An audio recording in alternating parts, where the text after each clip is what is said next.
Welcome to the platform of the employment class once again. एक बार फिर से आप सबका पूरे दिल से स्वागत है आपके अपने ही YouTube channel the employment class में। आज का क्लास आपके सिलेक्शन पे मुहर है। आज का क्लास आपके कॉम्पिटिटिव एग्जाम्स के सिलेक्शन के ऊपर एक मुहर है, गारंटी है कि आपको आपके सिलेक्शन से कोई नहीं रोक सकता। सबसे ज़्यादा जो इंग्लिश में कंफ्यूजिंग क्वेश्चंस बनते हैं आपके पेपर पे वो है प्रीपोजिशन से। इसमें मैक्सिमम जो क्वेश्चन होता है ना वो फिलअप से बनता है, यानी फिल इन द ब्लैंक से, खाली स्थान को भरने वाले, चाहे वो सिंगल फिलर से आए या डबल फिलर से आए। और इसके क्वेश्चन सोशल मीडिया के अंदर भी बहुत ज़्यादा सर्कुलेट होते हैं। कारण ये है कि सबसे ज़्यादा कंफ्यूज करने वाला चैप्टर है। उम्मीद है और इस तरह का उम्मीद यानी बहुत पक्का इरादा है कि आज के बाद आपको प्रीपोजिशन जैसे चैप्टर में एकदम दिक्कत नहीं होगा, एकदम परेशानी नहीं होगा। तो चलिए शुरू करते हैं और पक्का बताते हैं गारंटी के साथ, आपने शायद प्रीपोजिशन को इस तरह से पहले कभी नहीं पढ़ा होगा या इतने थ्रू आउट कॉन्सेप्ट से आपने प्रीपोजिशन को कभी नहीं सीखा होगा। ये किसी भी कॉम्पिटिटिव एग्जाम्स के लिए इंपॉर्टेंट है। इवन अगर आप स्कूल्स में, कॉलेजेस में हैं और आप इंग्लिश ग्रामर के प्रिपरेशन पे काम करना चाहते हैं तो प्रीपोजिशन आपको यहाँ से भी सीखना चाहिए। देखिए, इस तरह से आपने कभी नहीं पढ़ा होगा। ये एक ही वीडियो काफ़ी है, कॉन्सेप्ट का किंग है। ये जो वीडियो है ना, ये आपके कॉन्सेप्ट का किंग होगा, यानी शानदार कॉन्सेप्ट और एकदम आसानी से समझ में आने वाला कॉन्सेप्ट। यानी अगर कोई बच्चा इंग्लिश मीडियम में कभी नहीं पढ़ा है और उसको भी अंदर से एक ख्वाहिश है कि उसको भी कॉम्पिटिटिव एग्जाम्स में इंग्लिश में अच्छे स्कोर करने हैं, तो उनके लिए भी ये वीडियो काफ़ी बेनिफिशियल होगा। तो चलिए शुरू करते हैं ना।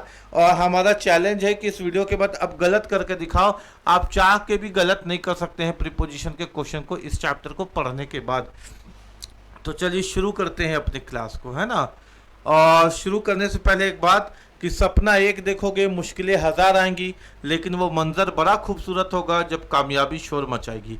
आपको मन नहीं करेगा कि इतना लंबा वीडियो है, हमको मन नहीं करेगा कि इतना लंबा वीडियो हम मेहनत करके क्यों पढ़ा रहे हैं, अभी तो मेरे सब्सक्राइबर नहीं है, व्यूज़ नहीं है। लेकिन हम सपना देखे हुए हैं, आप भी सपना देखे हुए हैं। आपको भी मन नहीं करेगा कि ये वीडियो को पूरा देखना है, लेकिन आपको वीडियो पूरा देखना है। अगर आपको लगे कि हम सिखा रहे हैं और आपको लगे कि आप सीख पा रहे हैं तभी देखिएगा, वरना स्किप कर दीजिएगा, कोई दिक्कत नहीं है।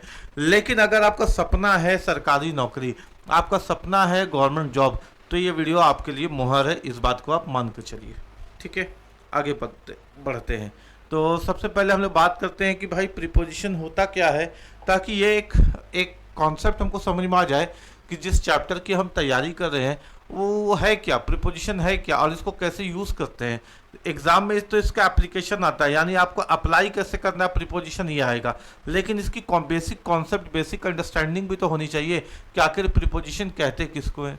तो देखिए, इसका जो परिभाषा है बेटा, इंट्रोडक्शन ऑफ प्रीपोजिशन के बारे में अगर हम बात करें तो अ preposition is a word that shows the relationship. एक शब्द है जो क्या दिखाता है, रिलेशनशिप। किस पे, किसी भी नाउन या प्रोनाउन का किसी दूसरे शब्द के साथ, यानी किसी नाउन या प्रोनाउन का क्या संबंध है किसी दूसरे सब्जेक्ट के साथ या ऑब्जेक्ट के साथ, उस संबंध को दर्शाने वाले शब्द को ही प्रीपोजिशन कहते हैं।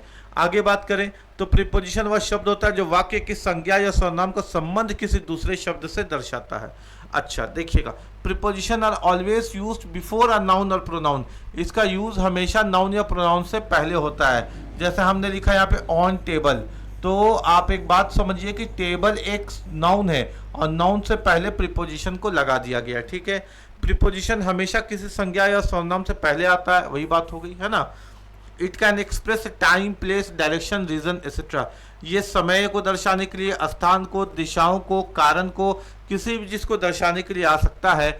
ये सब तो किताबी बातें हो गई। एग्जाम इसको अप्लाई कैसे करेंगे आगे सीखेंगे, है ना। देखिए कुछ उदाहरण है आपके सामने। The book is on the table. मेरे बात को समझिए बेटा, ये नाउन आ गया ना। नाउन आर्टिकल के साथ भी आ सकता, बिना आर्टिकल के साथ भी आ सकता, यानी ए एन दा के साथ भी आ सकता, बिना ए एन दा के साथ भी आ सकता। और इसके पहले जो आपको दिख रहा है यही है प्रीपोजिशन। तो the book is on the table, ये स्थान बता दिया। प्रीपोजिशन यानी आपको पहले ही उस नाउन का स्थान बता देगा, उस प्रोनाउन का स्थान बता देगा, एक पर्टिकुलर पोजीशन बता देगा, उसी को ही हम लोग प्रीपोजिशन कहते हैं। ठीक हो गया। तो ऑन एक शब्द है जो बता रहा है कि टेबल के ऊपर है किताब, है ना। तो ऑन क्या बताता है? प्रीपोजिशन ऑफ प्लेस, यानी किसी भी जगह के स्थान को दर्शाने के लिए हम लोग ऑन का प्रयोग करते हैं। आगे, ही वॉज बॉर्न इन जनवरी, उसका जन्म कहाँ हुआ? जनवरी में। तो देखिए टाइम है ना, यहाँ पे था ना टाइम, तो टाइम के पहले भी प्रीपोजिशन आया, क्या आया बेटा? इन। वह जनवरी में पैदा हुआ। इन एक प्रीपोजिशन है, ये क्या बताता है? प्रीपोजिशन ऑफ टाइम, यानी प्लेस के प्रीपोजिशन के लिए ऑन लगा रहे, समय के प्रीपोजिशन के लिए इन लगा रहे। आगे, शी वेंट टू स्कूल, वो कहाँ गई? स्कूल। और स्कूल से आगे क्या लगा बेटा? टू। तो टू एक प्रीपोजिशन है जो दिशा को दर्शाता है। इतनी बातें तो आपको समझ में आ गई ना। एक समय को दर्शाने वाला प्रीपोजिशन में इन लगा दिए, स्थान को दिखाने वाले प्रीपोजिशन में ऑन लगा दिए, टेबल के ऊपर ऑन टेबल। और दिशा यानी स्कूल गई, तो डायरेक्शन को दिखाने वाले, स्कूल इधर है भाई, स्कूल पीछे है भाई, यानी डायरेक्शन है। डायरेक्शन को दिखाने के लिए हम लोग प्रीपोजिशन टू का प्रयोग करते हैं। इतनी बातें तो आपको उम्मीद है कि समझ में आ गई होगी। अब चैप्टर को शुरू किया जाए, है ना। अब क्या किया जाए? तो चैप्टर को शुरू किया जाए, वो भी एकदम शानदार तरीके से, एकदम ज़बरदस्त तरीके से। देखिए आपके सामने कुछ क्वेश्चन है, आपको क्वेश्चन को देख करके एनालाइज करना है कि क्या लगेगा। जैसे है, my sister arrived dash Wednesday morning, इसको बहुत लोग वेडनेसडे पढ़ते हैं। याद रखिएगा, याद रखिएगा, जब हम इसको लिखते हैं ना बेटा, तो हिंदी में इसको पढ़ते हैं वेडनेसडे। क्या पढ़ते हैं? वेडनेसडे, है ना। वेडनेस नहीं बोला जाता, ठीक है। उच्चारण समझिएगा, इसका प्रोनाउंसिएशन जो है वो वेडनेसडे है, इट इज़ नॉट वेडनेसडे, ठीक है। तो आइए पढ़ते हैं, शुरुआत करते हैं। तो my sister arrived dash Wednesday morning, मेरी जो बहन है वो आई कब आई? वेडनेसडे मॉर्निंग में। अब टाइम का खेला समझिए, आप देखिएगा टाइम, टाइम के साथ इन लगा दीजिएगा। अब टाइम का खेला समझिए, है ना। यहाँ पे हम आपको कॉन्सेप्ट सिखाते चलते हैं ताकि आपको एक एक चीज़ समझ में आ जाए। Concept of time, concept of time, देखिएगा उसके बाद कितना मज़ा आएगा। एक बार कॉन्सेप्ट को सीखने के बाद देखिएगा कितना मज़ा आता है बनाने में क्वेश्चन को। अगर समय एक दिन का हो, एक दिन का हो, तो हम लोग प्रीपोजिशन ऑन लगाते हैं, ठीक है बेटा। क्या लगाते हैं? Preposition on. अब एक दिन का क्या हो सकता है? कोई डेट हो सकता है, या कोई डे हो सकता है ना। कोई भी दिन, एक दिन का डेट, जैसे 12 मई 1990, तो 12 मई 1990 एक ही दिन का रहा, दूसरे दिन 13 मई हो गया होगा 1990। या कोई भी डे, जैसे आज बुधवार है, तो बुधवार एक ही दिन के लिए, कल गुरुवार हो जाएगा, थर्सडे हो जाएगा, उसके बाद फ्राइडे हो जाएगा। कोई भी दिन एक ही दिन के लिए रहता है, तो एक दिन के लिए हम लोग लगाते हैं ऑन। क्लियर है क्या? अगर एक दिन से ज़्यादा हो गया, देखिए प्लस का चिन्ह है ना, यानी एक दिन से ज़्यादा, तो इसके लिए हम लोग लगाते हैं इन।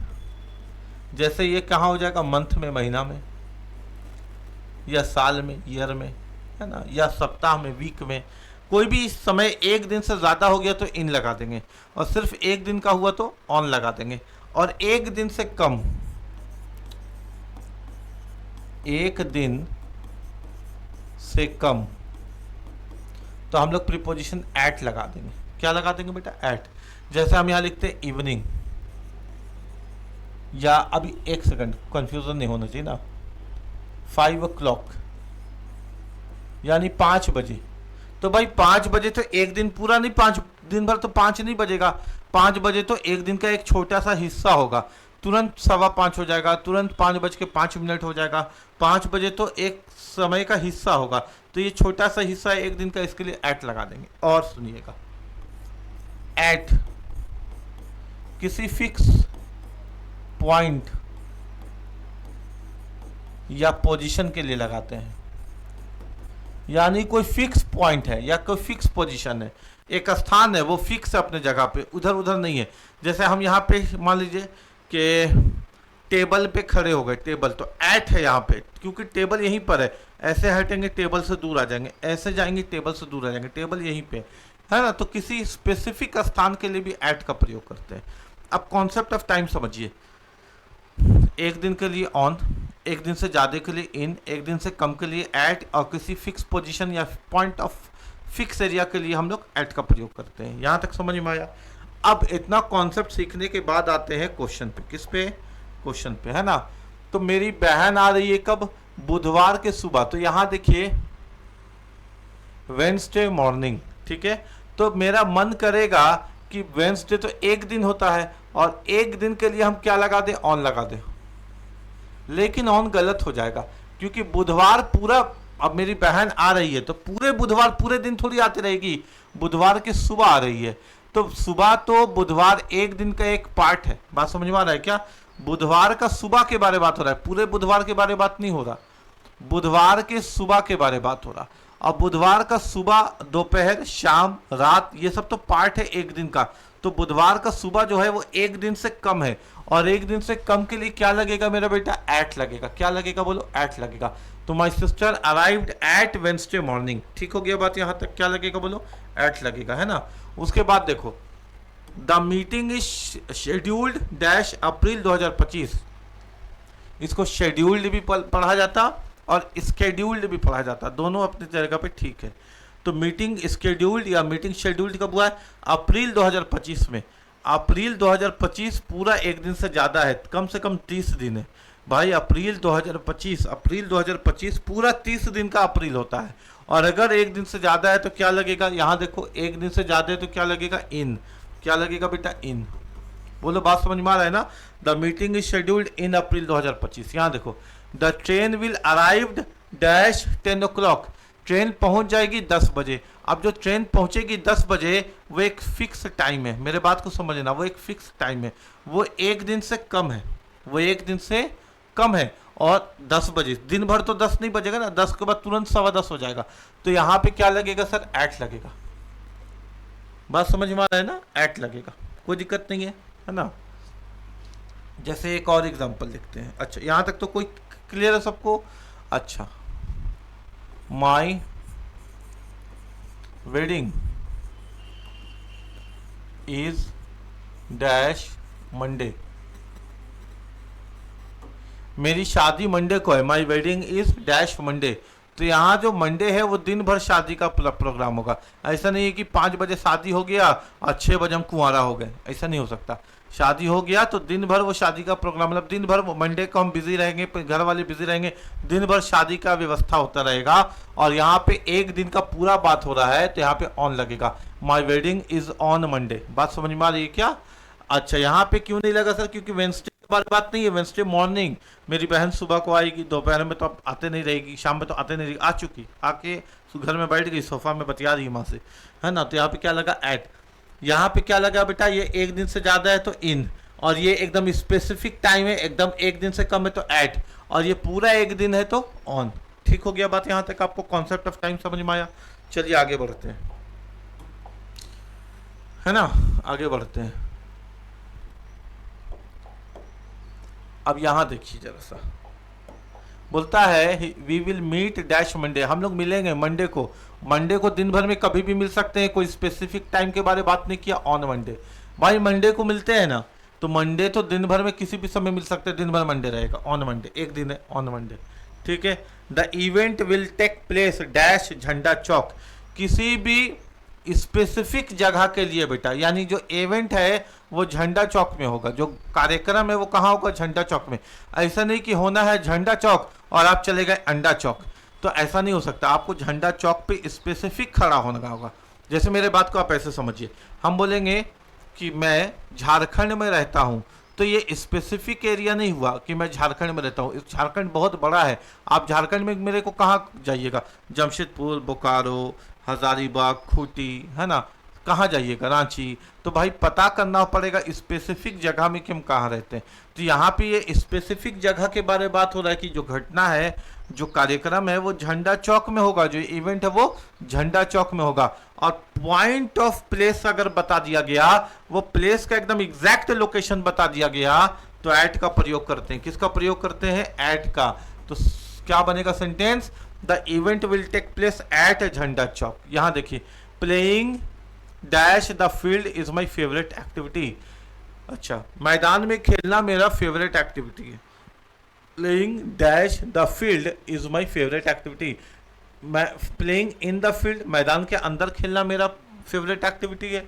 प्लेइंग ऑन द फील्ड, मैदान के ऊपर खेलना मेरा फेवरेट एक्टिविटी है। प्लेइंग एट द प्लेइंग मतलब किसी मैदान के फिक्स जगह पे खड़ा होकर के ऐसे से खेलना मेरा फेवरेट एक्टिविटी है, या playing by the field, field के द्वारा यानी फील्डे को उठा उठा के फेंक रहे हैं, और यही मेरा फेवरेट एक्टिविटी है। ठीक है, मेरे बात को समझिएगा। जब भी किसी जगह के बारे बात होता है, किसी प्लेस का बारे बात होता है जिसकी अपनी एक सीमा होती है, जिसकी अपनी एक बॉर्डर होती है, या जिसकी अपनी एक बाउंड्री होती है। क्या होती है? बाउंड्री, एक सीमा यानी एक एरिया जिसकी अपनी एक बाउंड्री होती है, उसके साथ हम लोग इन का प्रयोग करते हैं। फील्ड, फील्ड का अपना एक दायरा है, फील्ड का अपना एक सीमा है कि यहीं तक फील्ड है, इसके बाद फील्ड नहीं है, इसके बाद फील्ड नहीं है, रोड है, कुछ और है, स्कूल है, पार्क है, लेकिन फील्ड यहीं तक है। बात समझ में आ रहा है ना?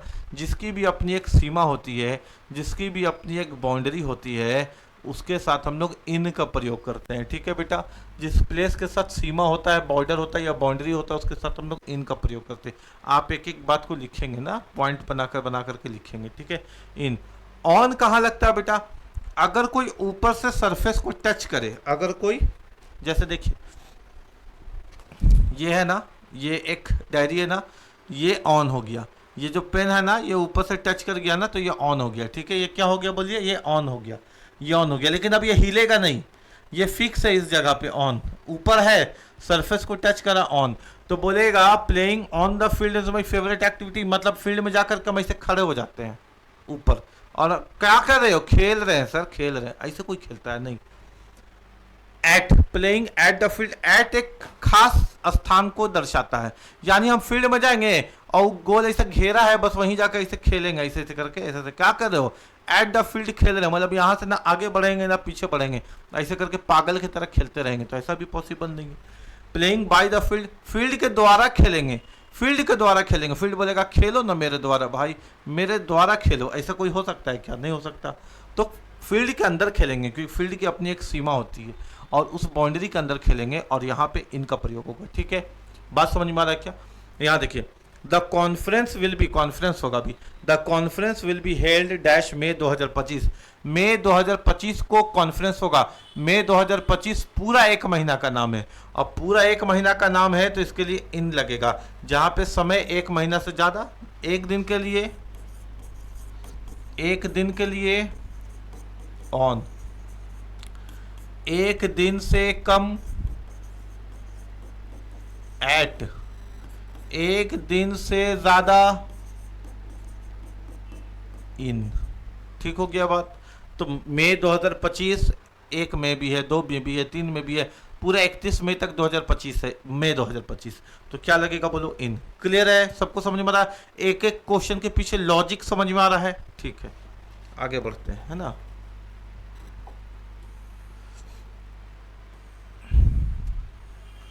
आगे बढ़ा जाए, यहाँ देखो अब जरा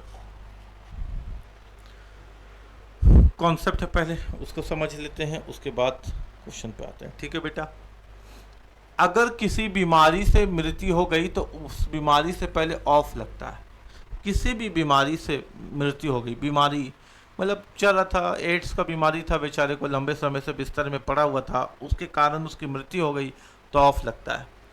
अगर एक्सीडेंट में मृत्यु हो गई तो इन लगता है, एक्सीडेंट में मृत्यु हो गई तो इन लगता है। बीमारी से अगर मृत्यु हो गई तो ऑफ लगता है। ठीक है, बीमारी से, अगर बीमारी से मृत्यु हो गई तो मतलब लंबे समय से, पता है ऑफ का कहाँ पे यूज़ होगा बेटा? जहाँ पे लंबे समय से वो बिस्तर में पड़ा हुआ था, अस्पताल में पड़ा हुआ था, और उसकी बेचारे की मृत्यु हो गई तो ऑफ लगेगा। लेकिन उसको पता होना चाहिए कि बीमार है, 4-5 दिन से बिस्तर पे पड़ा हुआ है। अचानक एक्सीडेंट में मृत्यु हो गई, घटना से मृत्यु हो गई तो इन लगेगा। ठीक है, और किसी अन्य कारण से मृत्यु हो गई, अन्य कारण से, death due to other reason, तो उसके लिए फ्रॉम लगेगा या ड्यू टू, जो भी ऑप्शन पे रहेगा, या तो फ्रॉम या तो due to, what ever is given in your option, both are correct, है ना। अगर बीमारी से मृत्यु हो गई तो ऑफ, अगर एक्सीडेंट से डेथ हो गया तो इन, अगर किसी भी अनदर रीजन से उसकी मृत्यु हो गई तो या तो आप ड्यू टू लगाओगे या तो आप फ्रॉम लगाओगे। अनदर रीजन क्या हो गया? मर्डर हो गया, मर्डर हो गया तो मर्डर तो बीमारी नहीं है ना, मर्डर तो एक्सीडेंट नहीं है ना, मर्डर हो गया। या सुसाइड कर लिया, आत्महत्या कर लिया, या फिर अचानक हार्ट अटैक आया और मर गया। सर हार्ट अटैक तो बीमारी है, नहीं हार्ट अटैक बीमारी नहीं है। हार्ट अटैक के पीछे कोलेस्ट्रॉल जो उसके बॉडी में जम रहा था वो बीमारी हो रही थी। हार्ट अटैक तो मृत्यु का कारण है। अचानक ब्रेन स्ट्रोक किया, मर गया। बात समझ में आ रहा है ना? ब्रेन स्ट्रोक कोई बीमारी नहीं है, ब्रेन स्ट्रोक तो मृत्यु का कारण है। बात समझ में आ रहा है ना? तो ये जो है अचानक जो भी चीज़ हो जाता है, अचानक जो भी चीज़ हो जाता है, उसके लिए हम लोग फ्रॉम या ड्यू टू लगा देते हैं, जो अनदर रीज़न है।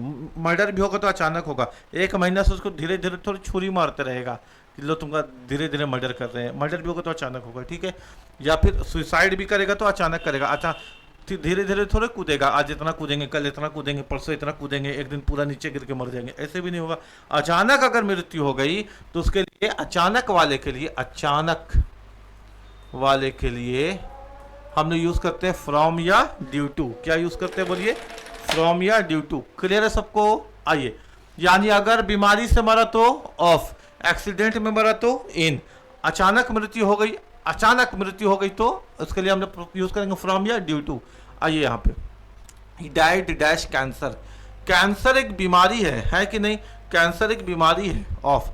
अचानक नहीं सुने होंगे, अरे अचानक रात भर ठीक था, अचानक कैंसर हुआ, मर गया। नहीं, कैंसर में तो कीमोथेरेपी होता है और पता नहीं क्या क्या मेडिकल टर्म्स में इलाज होता है, एक लंबा प्रोसेस है ना। पूरा बाल खत्म हो जाता है, ऊपर वाला बचाए इस बीमारी से, खराब बीमारी है, उसमें बहुत समय बर्बाद होता है, बहुत पैसा बर्बाद होता है, ठीक है। तो ऑफ लगेगा क्योंकि बीमारी है। The soldier died dash an accident. एक सैनिक का मृत्यु हो गया, किसमें? एक्सीडेंट में। एक्सीडेंट में क्या लगेगा बेटा? इन लगेगा, इन एन एक्सीडेंट ना। The soldier died in an accident. एक तो यहाँ पे डी कैपिटल, एस कैपिटल, ए कैपिटल, ये सब नहीं होना चाहिए, लेकिन जो फॉन्ट यूज किया गया ना इसको टाइप करने के लिए, उसमें अपने आप आ गया, वो गलती से आया, सब छोटा होना चाहिए था। The soldier died in an accident, है ना। आइए यहाँ पे, the patient passed away dash heart attack. Patient मर गया, किससे? हार्ट अटैक से। अब हार्ट अटैक कोई बीमारी नहीं, अचानक मौत है। अचानक नहीं देखते हैं कि अचानक चलते चलते आदमी गिर गया, हार्ट अटैक से मर गया। और अचानक के लिए या तो फ्रॉम या तो ड्यू टू, दोनों ठीक है, ठीक है। या तो फ्रॉम या तो ड्यू टू, दोनों ठीक है, यानी जो भी ऑप्शन में दे। अगर दोनों दे दिया तो देखिए, अगर दोनों दे दिया, मेरे बात को समझिए, अगर दोनों दे दिया तो अब यहाँ पे है कि ज्यादा आपको अगर मालूम चलिए एकदम स्पेसिफिक कारण भी, अचानक मृत्यु तो हुआ, अचानक मृत्यु तो हुआ, और इसके साथ दोनों ऑप्शन ठीक है, फ्रॉम भी और ड्यू टू भी, लेकिन दोनों में से सेलेक्ट किसको करेंगे? अगर कारण पता चल रहा है, कारण पता है, क्या पता है? रीजन आपको पता है कि कैसे मरा, अचानक तो मरा, लेकिन कैसे मरा कारण पता है, तो फ्रॉम लगाएगा। क्या लगाइएगा? फ्रॉम, है ना। यानी अचानक मर गया और आपको कारण भी पता है तो फ्रॉम लगाइएगा। अचानक मर गया, अरे अचानक मर गया, कैसे मरा? नहीं मालूम यार, अचानक मर गया, पता नहीं, रात में खाना खाया, घूमा, व्हाट्सएप में हमको हेलो भी लिखा और अचानक मर गया, रीजन नहीं पता, तो ड्यू टू। अचानक मरा, रीजन पता है, फ्रॉम, और अचानक मरा, रीजन नहीं मरा, तो ड्यू टू, ठीक है। अब यहाँ देखिए, she died dash other complications. वो दूसरे किसी कॉम्प्लिकेशन से मर गई, कैसे पता चला? नहीं मालूम, कोई अदर कॉम्प्लिकेशन था या कुछ था, उसको मर गई। तो यहाँ पे हम लोग क्या लगाएंगे? ड्यू टू लगाएंगे। अचानक ही मरी है, बीमारी नहीं है, एक्सीडेंट नहीं है, सुसाइड नहीं है, मर्डर नहीं है, अचानक ही मरी है, लेकिन यहाँ पे अदर कॉम्प्लिकेशन, पता नहीं कैसे मरी है, कोई खास इसका वजह नहीं पता चल रहा है, तो ड्यू टू। ठीक हो गया? क्लियर है सबको यहाँ तक? ठीक है। अगर चैनल में नए हैं तो चैनल को सब्सक्राइब कर लीजिएगा। सब्सक्राइब क्यों बोल रहे हैं? आपको क्वालिटी देख करके समझ में आ गया होगा, है ना। क्वालिटी समझ में आ गया होगा पढ़ाने का। Seema always dash a pencil, writes with, writing by, road by. देखो मेरा बेटा, आओ कॉन्सेप्ट सिखाते हैं।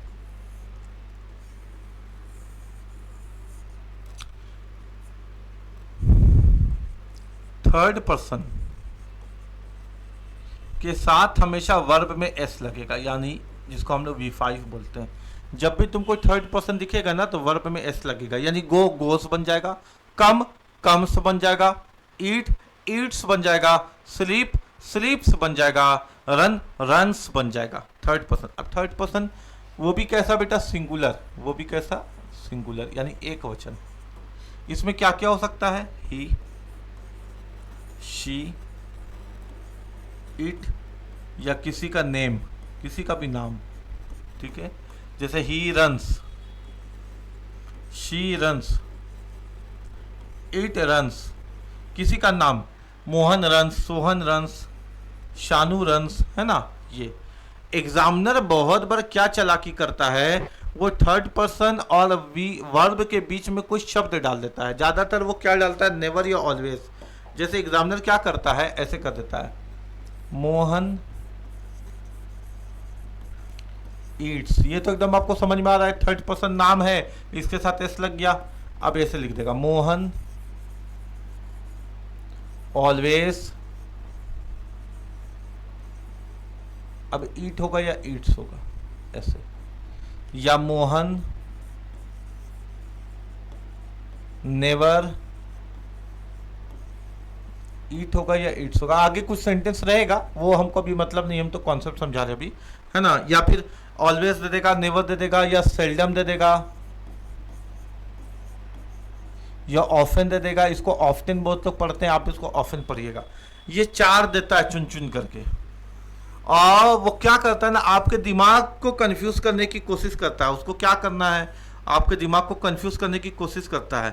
यानी एक बच्चा तो जान रहा है कि थर्ड पर्सन दिखा तो एस लगा देगा, लेकिन वो बीच में जानबूझ करके कोई एक शब्द डाल देगा, ऑलवेज, नेवर, सेल्डम, ऑफन। अब बोलेगा कि अब लगाओ, अब बच्चा कंफ्यूज हो जाएगा। अरे यार, मोहन रहता केवल तो ईट्स लगा देते, लेकिन मोहन नेवर है, मोहन ऑलवेज है, मोहन सेल्डम है, मोहन ऑफन है।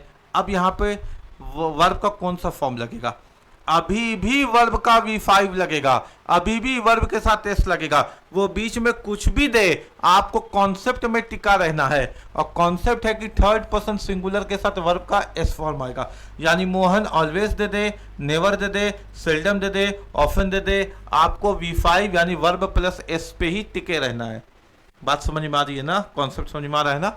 यहां देखिए आप क्वेश्चन, सीमा ऑलवेज, ऑलवेज है तो सीमा के साथ ऑलवेज दे दिया, ये नाम तो है, नाम है तो थर्ड पर्सन आएगा, तो राइट नहीं हो सकता, राइट्स होगा, राइटिंग नहीं होगा, रोट होगा नहीं होगा, तो यहाँ पे राइट्स होगा। क्या होगा, राइट्स, है ना। राइट्स के साथ क्या होगा, विथ। ठीक है, बात समझ में आया। इसको हम मिटा रहे हैं, हम इरेज कर रहे हैं, आप स्क्रीनशॉट इसका ले लोगे, ऐसा हम इसको मिटा रहे हैं, क्योंकि मेरे को जगह भी तो चाहिए समझाने के लिए, है ना बेटा। ये समझ में आया ना आपको, चलिए आगे समझते हैं। अब मेरे बात को समझिएगा, सीमा नाम है, नाम के साथ हमेशा वर्ब के साथ एस आएगा, यानी बीच में ऑलवेज देके, नेवर दे करके, सेल्डम दे करके, ऑफन दे करके हमको डराने की कोशिश करेगा, लेकिन हम लोग कॉन्सेप्ट में टिके हुए हैं। हम लोग जानते हैं नाम है तो वर्ब पे थर्ड फॉर्म, तो राइट V1 है, राइट से राइटिंग तो नहीं हो सकता V4, रोड तो V2 नहीं हो सकता, तो कहाँ जाएंगे हम लोग, राइट्स, ऑलवेज राइट्स, राइट्स के साथ क्या आएगा, विथ। अब मेरे बात को समझिएगा, कभी किसी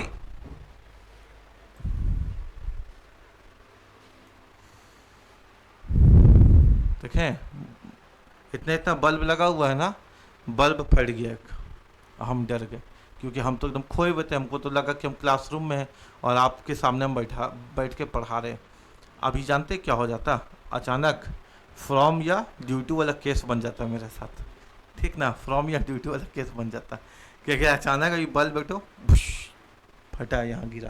खैर यहाँ देखिए, फ्रॉम या ड्यू टू वाला केस समझ रहे ना, सडन वाला, ठीक है, आपके सामने होगी कैमरा में, ठीक है। सीमा ऑलवेज डैश अ पेंसिल, देखो बेटा, अब यहाँ पे क्या है, मेरे बात को समझिएगा, उसको देख लीजिएगा तो बल्ब फट गया।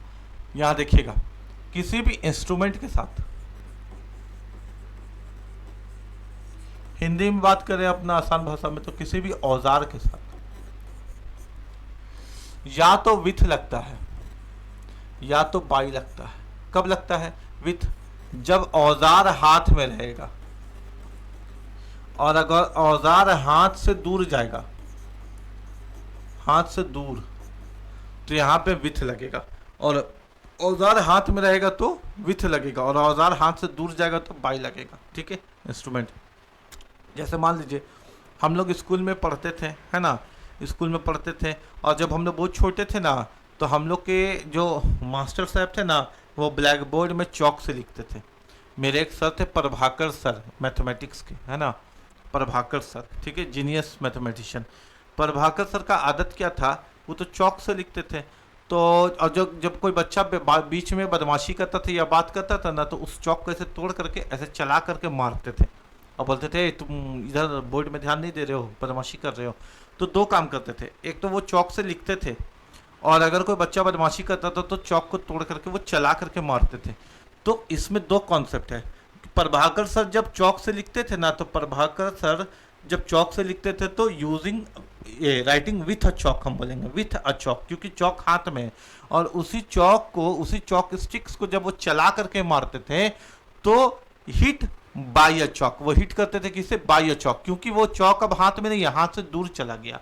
यानी कोई भी इंस्ट्रूमेंट, कोई भी औजार हाथ में है तो हम लोग इसके लिए यूज करेंगे क्या, विथ का। और हाथ के द्वारा फेंका गया, हाथ के द्वारा दूर किया गया तो क्या यूज करेंगे, बाई का। ठीक हो गया बात, यहाँ तक कॉन्सेप्ट समझ में आया। कॉन्सेप्ट समझ गए तो कोई दिक्कत नहीं है। तो यहाँ पे सीमा पेंसिल से लिखती है, तो अगर मेरे एक ऑप्शन में यहाँ पे रहता राइट्स बाई, एक ऑप्शन ये रहता, तो राइट्स तो होता ही, लेकिन विथ और बाई में हम विथ को ही चुनते हैं। क्यों, क्योंकि पेंसिल से सीमा को लिखना है तो पेंसिल सीमा के हाथ में रहना चाहिए। अब सीमा पेंसिल को फेंक फेंक के थोड़ी ना लिख देगी, है कि नहीं, है ना। अब यहाँ आते हैं इधर, this is a knife dash which he was murder, ये वही छुरी है जिससे उसका मर्डर हुआ। This is a knife dash which he was murdered, जिससे उसका मर्डर हुआ। अब छुरी से मर्डर हुआ, छुरी से मर्डर अगर किसी का करना है तो छुरी हाथ में लेकर के उसको घोपा होगा, छुरी फेंक करके तो नहीं मारा होगा। फेंक करके मारेगा तो मर्डर नहीं हो सकता, घायल हो जाएगा। छुरी से मर्डर किया तो छुरी हाथ में होगा, और अगर हाथ में होगा तो क्या यूज करेंगे, विथ। हाथ में होगा तो क्या यूज करेंगे, with. He was killed dash of bullet, वो मर गया बुलेट से। किसके द्वारा मर गया, बुलेट। बुलेट होता है गोली। अब किसी को गोली, हाथ में तो बंदूक है तो विथ गन होगा, विथ अ गन, लेकिन गोली के लिए बाय अ बुलेट होगा। बात समझ में आ रहा है ना, बाय अ बुलेट होगा।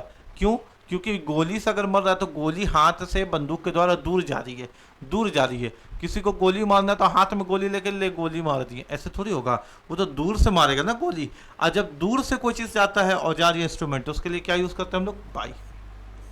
ठीक हो गया, he was killed by a bullet. समझ में आ रहा बात आपको।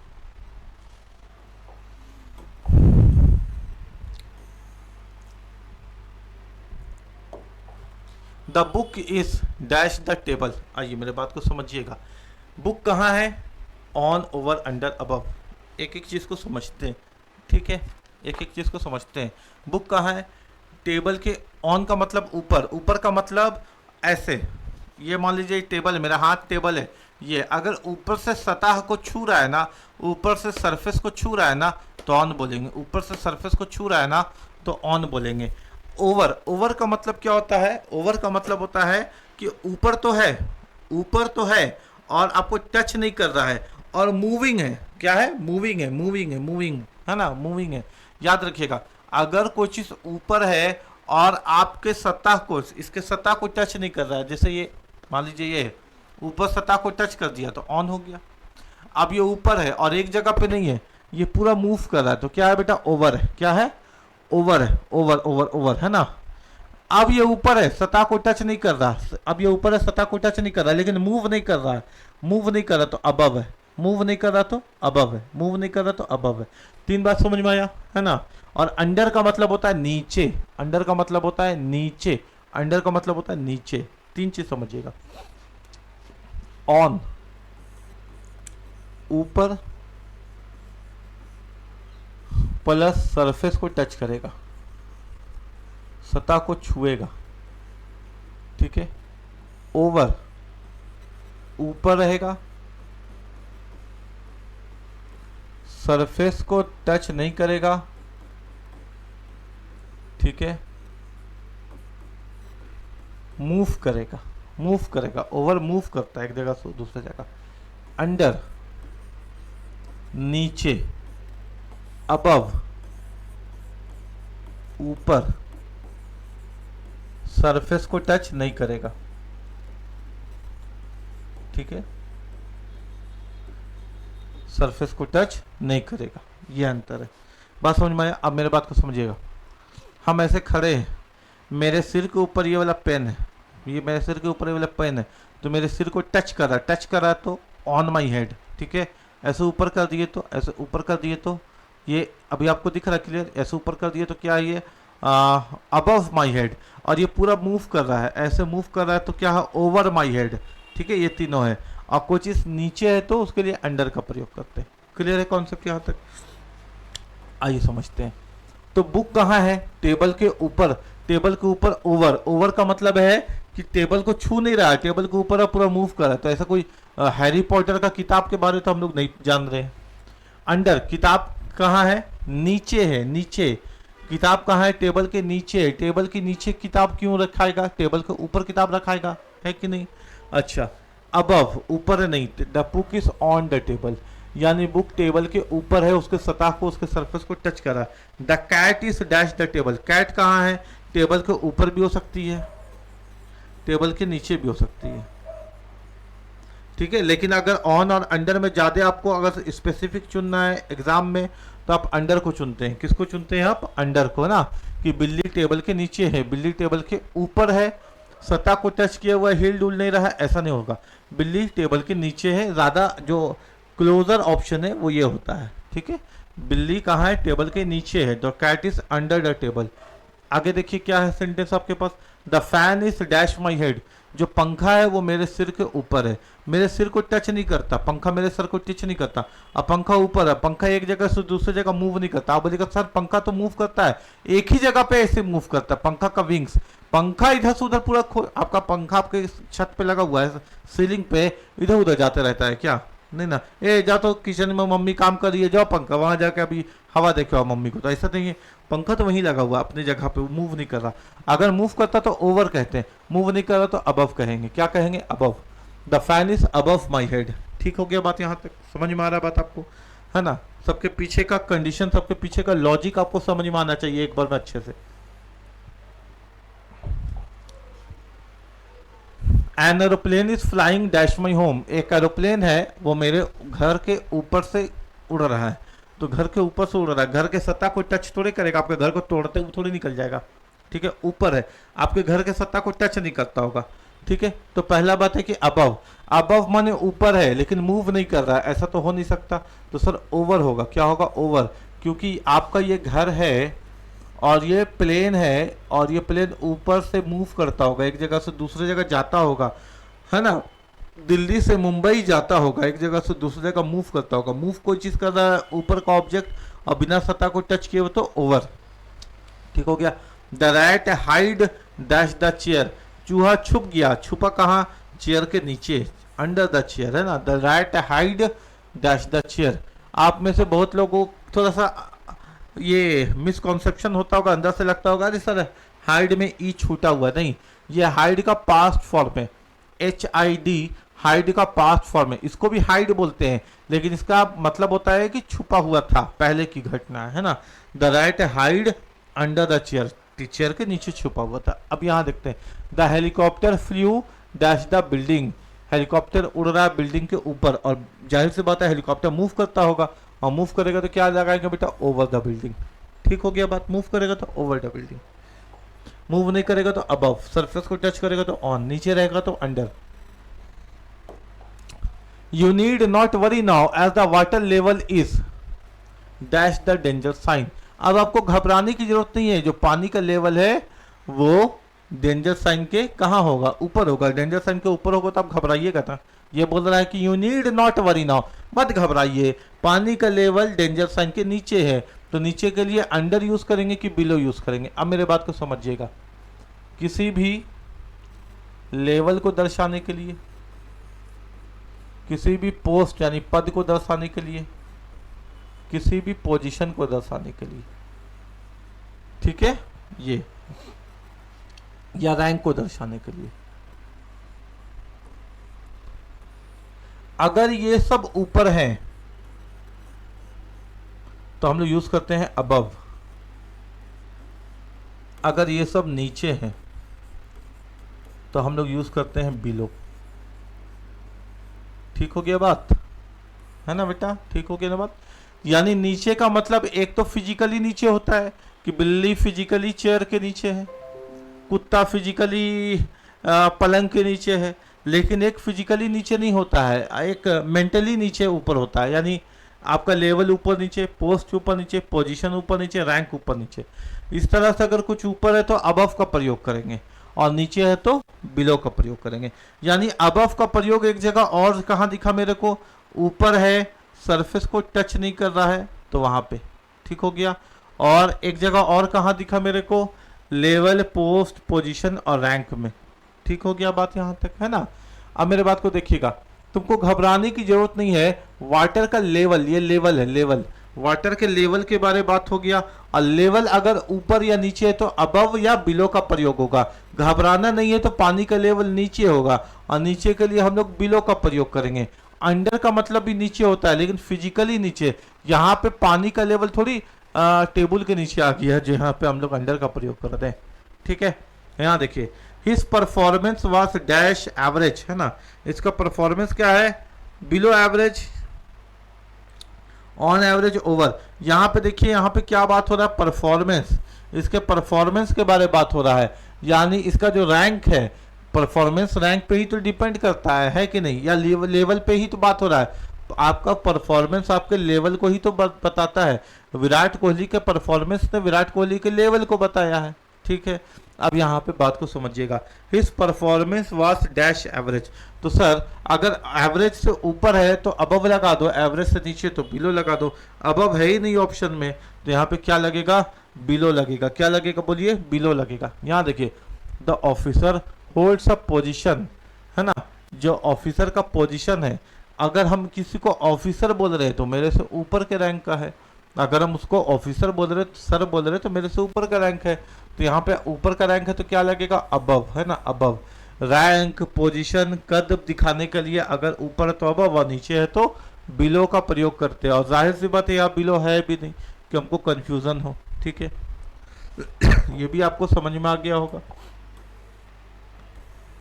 आगे देखो, there is a roof dash our head, हमारे सर के ऊपर छत है। अगर कोई चीज है और ऊपर फैला हुआ है, अगर कोई चीज ऊपर बहुत बड़े एरिया को लेकर के फैला हुआ है तो उसके लिए भी ओवर का प्रयोग करते हैं। यानी सर एक बार तो आप लोग ओवर का प्रयोग सीख गए हैं कि ऊपर होगा और मूविंग होगा, है ना, ओवर। एक और ओवर का मतलब आपने बता दिया कि ऊपर होगा और फैला हुआ होगा, फैला हुआ, किसी के ऊपर फैला हुआ, किसी आसमान हमारे सर पर ऊपर है तो स्काई के साथ भी ओवर लगेगा। बात समझ में आ रहा है ना, ओवर अवर हेड, ऊपर फैला हुआ होता है तो उसके लिए भी ओवर लगता है। ओवर का मतलब होता है मूविंग, मूविंग इसलिए मूविंग होता है, इसलिए क्या होता है ना, जब बॉलिंग होता है ना तो बॉलर जब 6 बॉल फेंक देता है ना तो बोलता है कि ओवर हो गया। ओवर क्यों हो गया, क्योंकि बॉल एक जगह से दूसरी जगह मूव किया, इस विकेट से उस विकेट तक बॉल ऊपर से ऐसे मूव किया, है ना, इसलिए उसको ओवर कहा जाता है। तो इस ध्यान से रखिएगा, ओवर का मतलब मूविंग, आपको बॉलिंग से याद रहेगा, ठीक है। दूसरी बात, ओवर, ऊपर और फैला हुआ के लिए हम लोग ओवर का प्रयोग करते हैं। तो छत है हमारे सिर के ऊपर, वो एक ही जगह में छत है कि ऊपर पूरा फैला हुआ छत है। तो अपने रूम में जहाँ बैठे हुए ऊपर देखिए, आपको दिखेगा फैला हुआ छत है। अब फैला हुआ है तो क्या यूज करेंगे हम लोग, ओवर अवर हेड, ओवर, ठीक हो गया बेटा, है ना। स्प्रेड द शीट, चादर को बिछा दो बेड में। जब चादर को बिछाइएगा तो क्या लगाइएगा, जब चादर को बिछाइएगा तो भी ओवर लिखाइएगा। क्यों, क्योंकि चादर को आपको कैसे बिछाना होता है, फैला करके। आप जब अपने बिस्तर में, अपने चौकी में, अपने पलंग में, अपने दीवान में चादर को बिछाते हैं तो ऐसे गोल गोल लपेट कैसे रख देते हैं लोग, चादर रख दिए बेड के ऊपर, नहीं, ऐसे करके बिछाते हैं आसमान की तरह। तो यानी ओवर का प्रयोग होगा, ठीक है। क्या प्रयोग होगा, ओवर।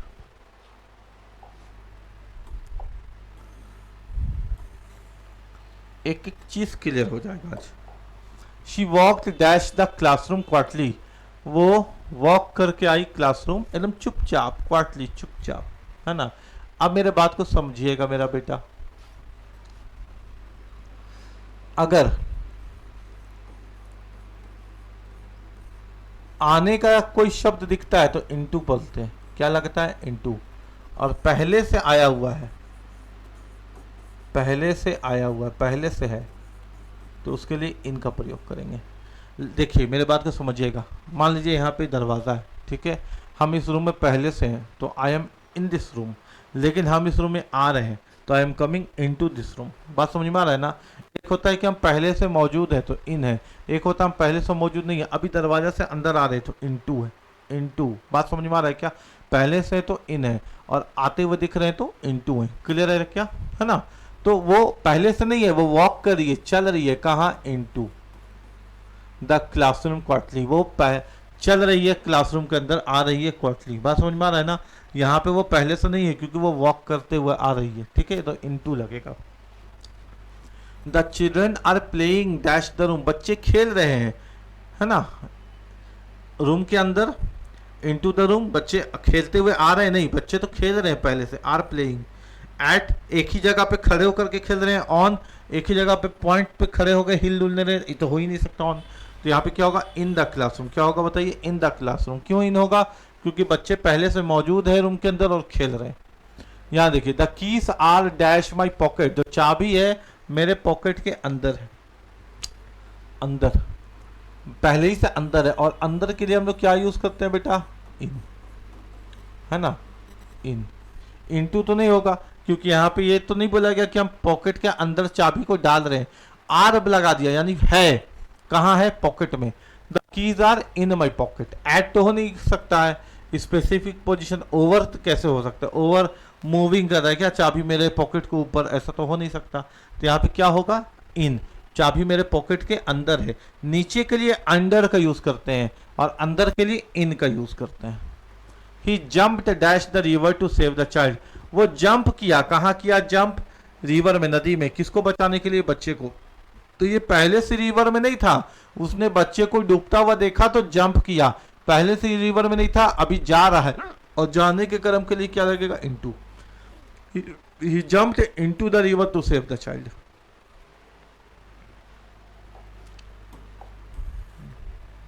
खाली कॉन्सेप्ट को पकड़े रहना है ना, कॉन्सेप्ट पकड़े रहना है। यहाँ देखिए, the boys take their lessons dash the tree. अच्छा, थोड़ा सा यहाँ आपको लॉजिक समझना। ये पेड़ है,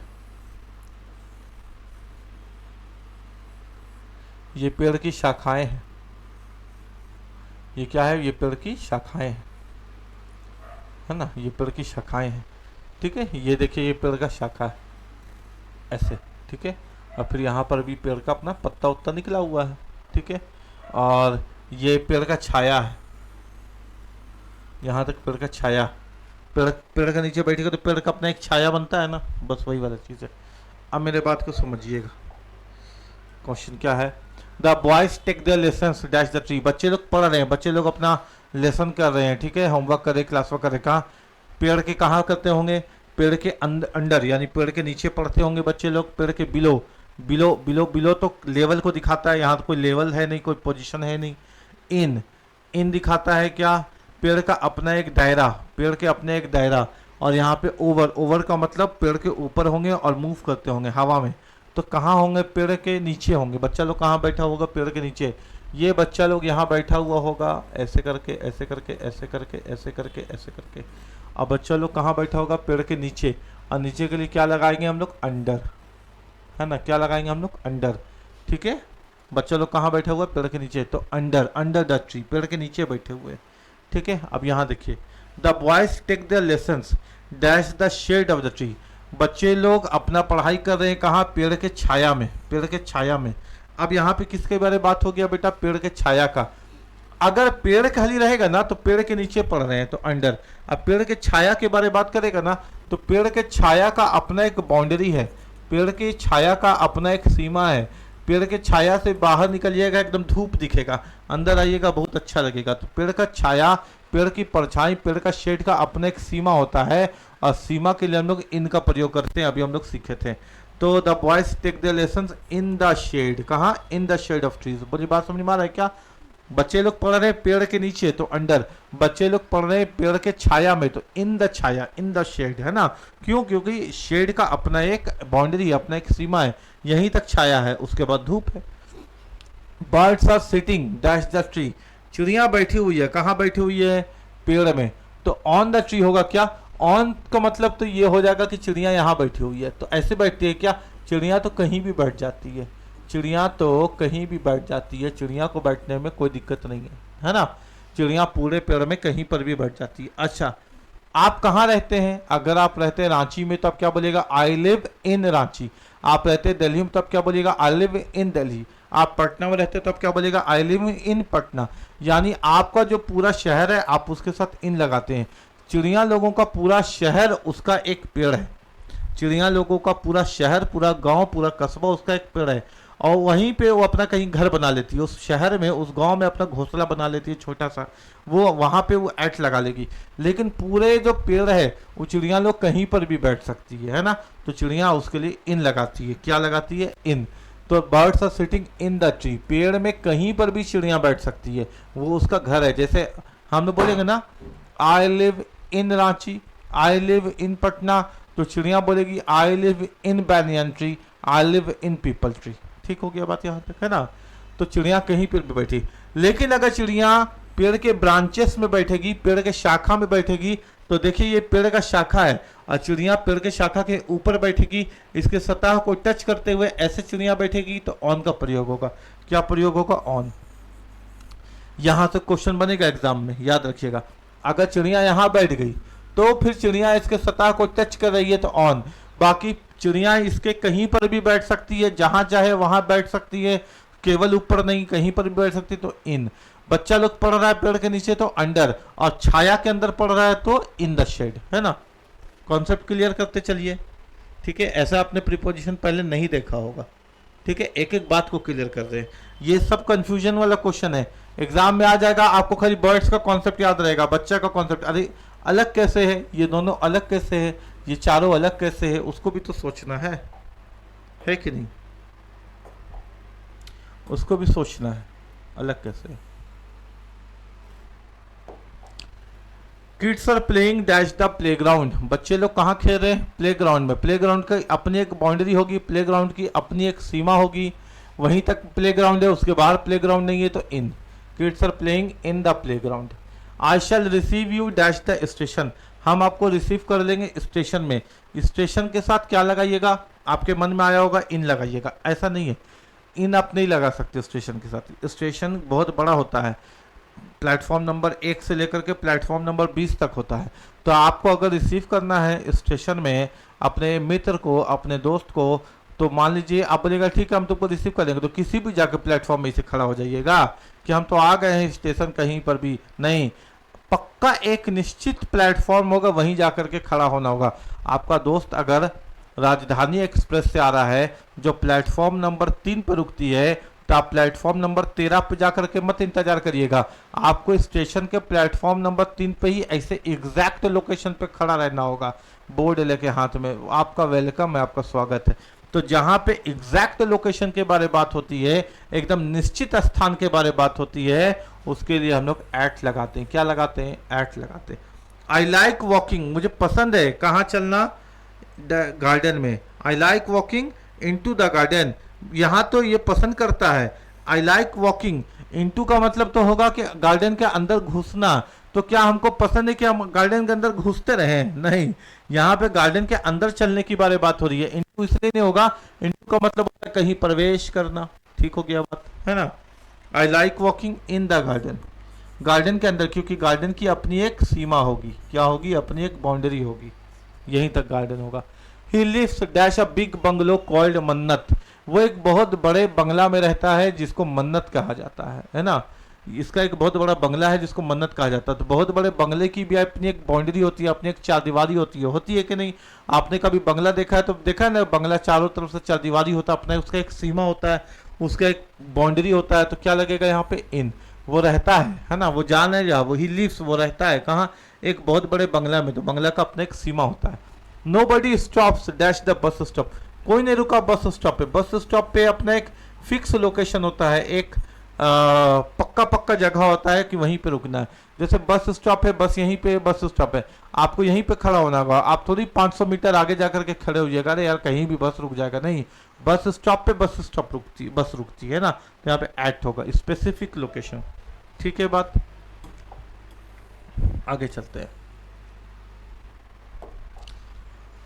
I live dash Ranchi dash Lalpur Chowk, मैं रांची के लालपुर चौक में रहता हूँ। अगर हम बोले, मान लीजिए आप हमसे मिलने आ रहे हैं, आप बोले सर आपसे मिलना है, तो हम बोले क्या जाओ नहीं रांची में मिल लो, तो आप रांची आकर के क्या हमसे मिल पाइएगा? नहीं, आप बोलिएगा कि रांची में कहाँ आना है ये बताइए। रांची तो बहुत बड़ा है, आप रांची पहुंच गए तो हमसे मिल लीजिएगा क्या? नहीं। लेकिन जब हम बोलेंगे तुम रांची में लालपुर चौक पे आ जाओ, तब आप हमको लालपुर चौक पे पा लीजिएगा। बात समझ में आ रहा है ना? तो जब बहुत बड़े स्थान के बारे में बात करते हैं जिसकी अपनी एक सीमा होती है, तो उसके लिए इन, रांची की अपनी एक सीमा है, रांची में आपका स्वागत है, पुनः पधारे, तो सीमा ही पे तो लिखा रहता है ना, ठीक है। और लालपुर चौक, ये तो रांची का एक फिक्स लोकेशन के बारे में बात हो गया, एक एग्जैक्ट, एक निश्चित स्थान के बारे में बात हो गया, इसके लिए एट का प्रयोग करेंगे, ठीक है। I live in Ranchi at Lalpur Chowk, यानी जितना क्लोज लोकेशन बताएंगे उसके लिए एट, और जितना ब्रॉड लोकेशन बताएंगे उसके लिए in. The work must be finished dash the end of this month, मेरे बात को समझिएगा बेटा।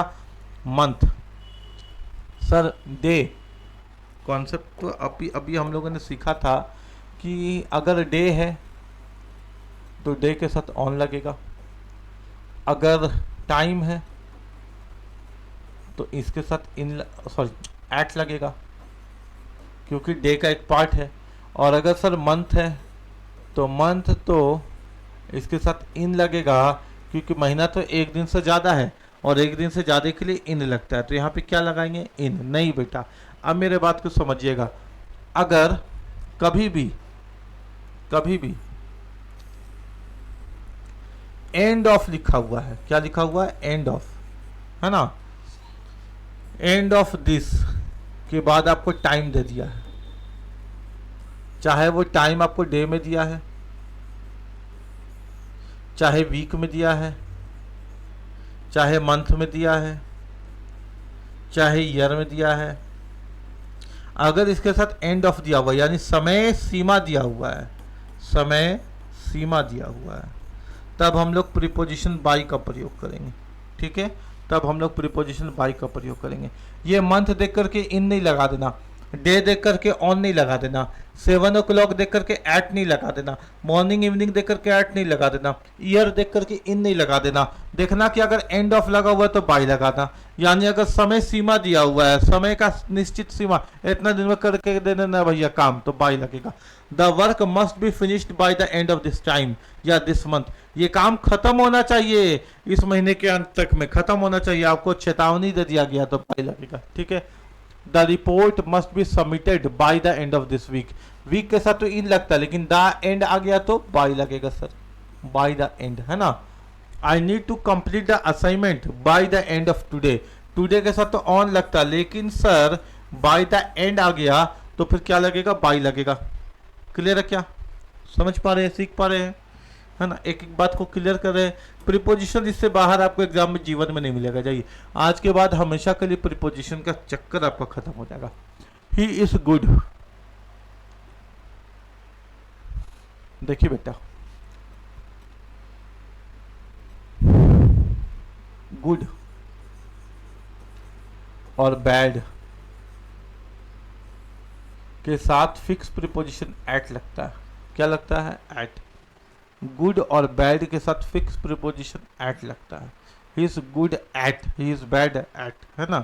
आपको गुड या बैड दिखे तो एट लगेगा। He is good at playing chess, वो चेस खेलने में अच्छा है। She is bad at cooking, वो खाने बनाने में खराब है, ठीक है।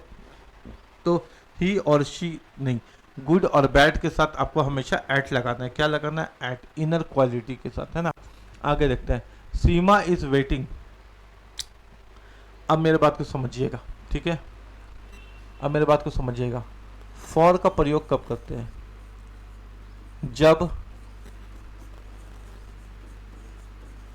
आपका एक्ट दूसरे पर डिपेंड है।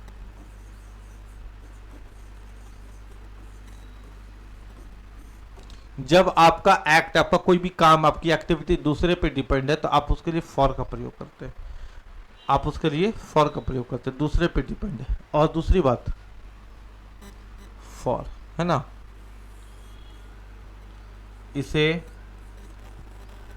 समझाते हैं पहले, उसके बाद लिखते हैं, ठीक है। समझाते हैं। जब आपका एक्ट दूसरे पर डिपेंड है तो उसके लिए हम लोग फॉर का प्रयोग करते हैं। पहले समझा देते हैं, लिखा लिखी कितना है ना, पहले समझ ले कौन सा। आपकी कोई भी एक्टिविटी है, आपकी एक्टिविटी उसी वक्त तक चलेगी जब तक सामने वाला चाहेगा। सामने वाला चाहेगा तो तुरंत खत्म हो जाएगा, सामने वाला चाहेगा तो 10 घंटे में खत्म होगा। उसके लिए फॉर लगता है, यानी आपका जो एक्ट है वो दूसरे के लिए। इसलिए जब हम लोग लेटर लिखते हैं या कोई गिफ्ट देते हैं तो हम लोग लिखते हैं फॉर, है ना, फॉर यू। ये आपके लिए है, ठीक है, आपके लिए, फॉर यू। यानी मेरा कोई एक्ट दूसरे सामने वाले के लिए, तो हम लोग उसके लिए फॉर लगाते हैं। अब यहाँ देखिए, सीमा इज वेटिंग डैश हर सन। सीमा अपने बेटे का वेट कर रही है, सीमा अपने बेटे का इंतजार कर रही है। ये एक्टिविटी सीमा के ऊपर डिपेंड नहीं है, सीमा के बेटे के ऊपर डिपेंड है। सीमा का बेटा 5 मिनट में आ जाएगा, सीमा का वेटिंग का एक्टिविटी खत्म हो जाएगा। सीमा का बेटा 10 मिनट में आ जाएगा, सीमा का एक्टिविटी 10 मिनट में खत्म हो जाएगा। यानी सीमा का जो एक्टिविटी है वेट करने वाला, वो डिपेंड है सीमा के बेटा के ऊपर, सीमा का बेटा कितना जल्दी आता है। बात समझ में आ रहा है ना। यानी आप देखते हैं ना कि आपकी मम्मी, आपका जब लेट होता है घर आने में तो आपकी मम्मी दरवाजा पे से खड़ी हो जाती है। हमको मेरी माँ याद आ गई, है ना। जब हम लेट करते थे तो मेरी मम्मी दरवाज़ा पे खड़ी हो जाती थी, ठीक है। हमको मालूम था कि मेरे माँ दरवाज़ा पे हमको खड़ी मिलेगी, और उसका खड़ा होने का एक्टिविटी का कारण हम थे। अगर हम जल्दी आ जाते तो मेरी माँ दरवाज़ा पे खड़ी नहीं रहती, हम लेट में आए तो मेरी माँ दरवाज़ा पे खड़ी मिलती थी। बात समझ में आ रहा है ना। यानी सामने वाले का इंतजार मेरे एक्टिविटी पे डिपेंड है, तो हम उसके लिए फॉर का प्रयोग करेंगे। क्या प्रयोग करेंगे बेटा? फॉर। तो रटना नहीं मानना है, बस कॉन्सेप्ट को समझना है। तो सीमा इज वेटिंग फॉर हर सन, इसका सन इसको वेट करवा रहा है। अभी आ जाता तो ये वेट क्यों करती, ठीक है। He is fond. अब आइए यहाँ पे, कुछ काम ऐसे होते हैं, कुछ एक्ट केवल खुद यानी सेल्फ ही कर सकते हैं। यह हम किसी और को दे नहीं सकते। इसके लिए ऑफ का प्रयोग करते हैं। किसका प्रयोग करते हैं? ऑफ का, है ना। यानी कुछ एक्ट ऐसा होता है, कुछ एक्टिविटी, कुछ काम ऐसा होता है जो हम खुद ही कर सकते हैं, इसको हम किसी और से नहीं करवा सकते। इसके लिए हम ऑफ का पसंद यूज़ करते हैं। जैसे पसंद, मान लीजिए हमको सेब खाना पसंद है, तो हाँ, हम अपने दोस्त को ऐसे नहीं बोलेंगे कि भाई आज हम केला पसंद कर रहे हैं, सेब मेरा पसंद तुम ले लेते ना, तुम मेरा बेस्ट फ्रेंड है ना। ऐसा नहीं हो सकता। मेरा पसंद मेरा ही पसंद है, मेरा नापसंद मेरा नापसंद है। जैसे मान लीजिए हमको कुत्ता से डर लगता है, डॉग से डर लगता है, हम बोलेंगे आज से मेरा डर हम अपने भाई को दे देते हैं, आज से हमको कुत्ता से डर नहीं लगेगा, आज से हम रात में 2 बजे के लिए पैदल निकल जाएंगे और कुत्ता का पूंछ पकड़ के हिला देंगे, लेकिन मेरा जो डर है हम अपने भाई को दे दे रहे हैं। ऐसा नहीं हो सकता। जो खुद, ये कुछ एक्ट है जो खुद पे ही रहता है, सेल्फ पे, ये आप दूसरे को दे नहीं सकते। इसके लिए ऑफ लगेगा। जैसे यहाँ पे फॉर लगा था ना वेटिंग के लिए, ये फॉर आप दूसरे को दे भी सकते हैं। मेरे कहने का मतलब है, सीमा अपने बेटा का इंतजार कर रही थी। सीमा बोलती है अपने पति को, ए जी सुनिए ना, हम थोड़ा सा पानी पी के आ रहे हैं, आप गेट में बैठिए ना, बाबू आ रहा होगा। तो यहाँ पे सीमा ए जी सुनिए ना करके उनसे इंतजार करवा दी और अपने अंदर जा करके पानी पीने लगी। बात समझ में आ रही क्या? लेकिन यहाँ पे पसंद है, किसी को आम खाना पसंद है। फंड का मतलब होता है पसंद, फंड का मतलब होता है पसंद। आपको आम खाना पसंद है तो आप अपने पति को थोड़े बोलेगी, ए जी सुनिए ना, आम खाना हमको पसंद है, आपको आम खाना काहे नहीं पसंद है, लीजिए ना, आज से आप भी आम खाना पसंद कर लीजिए ना। ऐसा नहीं हो सकता। आप अपना पसंद किसी को ट्रांसफर नहीं कर सकते। तो ये एक्ट केवल खुद से हो सकता है, किसी और से नहीं। तो यानी यहाँ पे क्या होगा? ऑफ लगेगा। He is fund of mangoes. क्या होगा? He is fund of mangoes, है ना।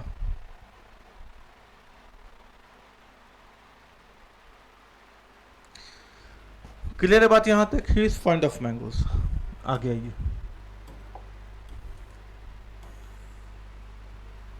देखिए, she is jealous dash her cousin success.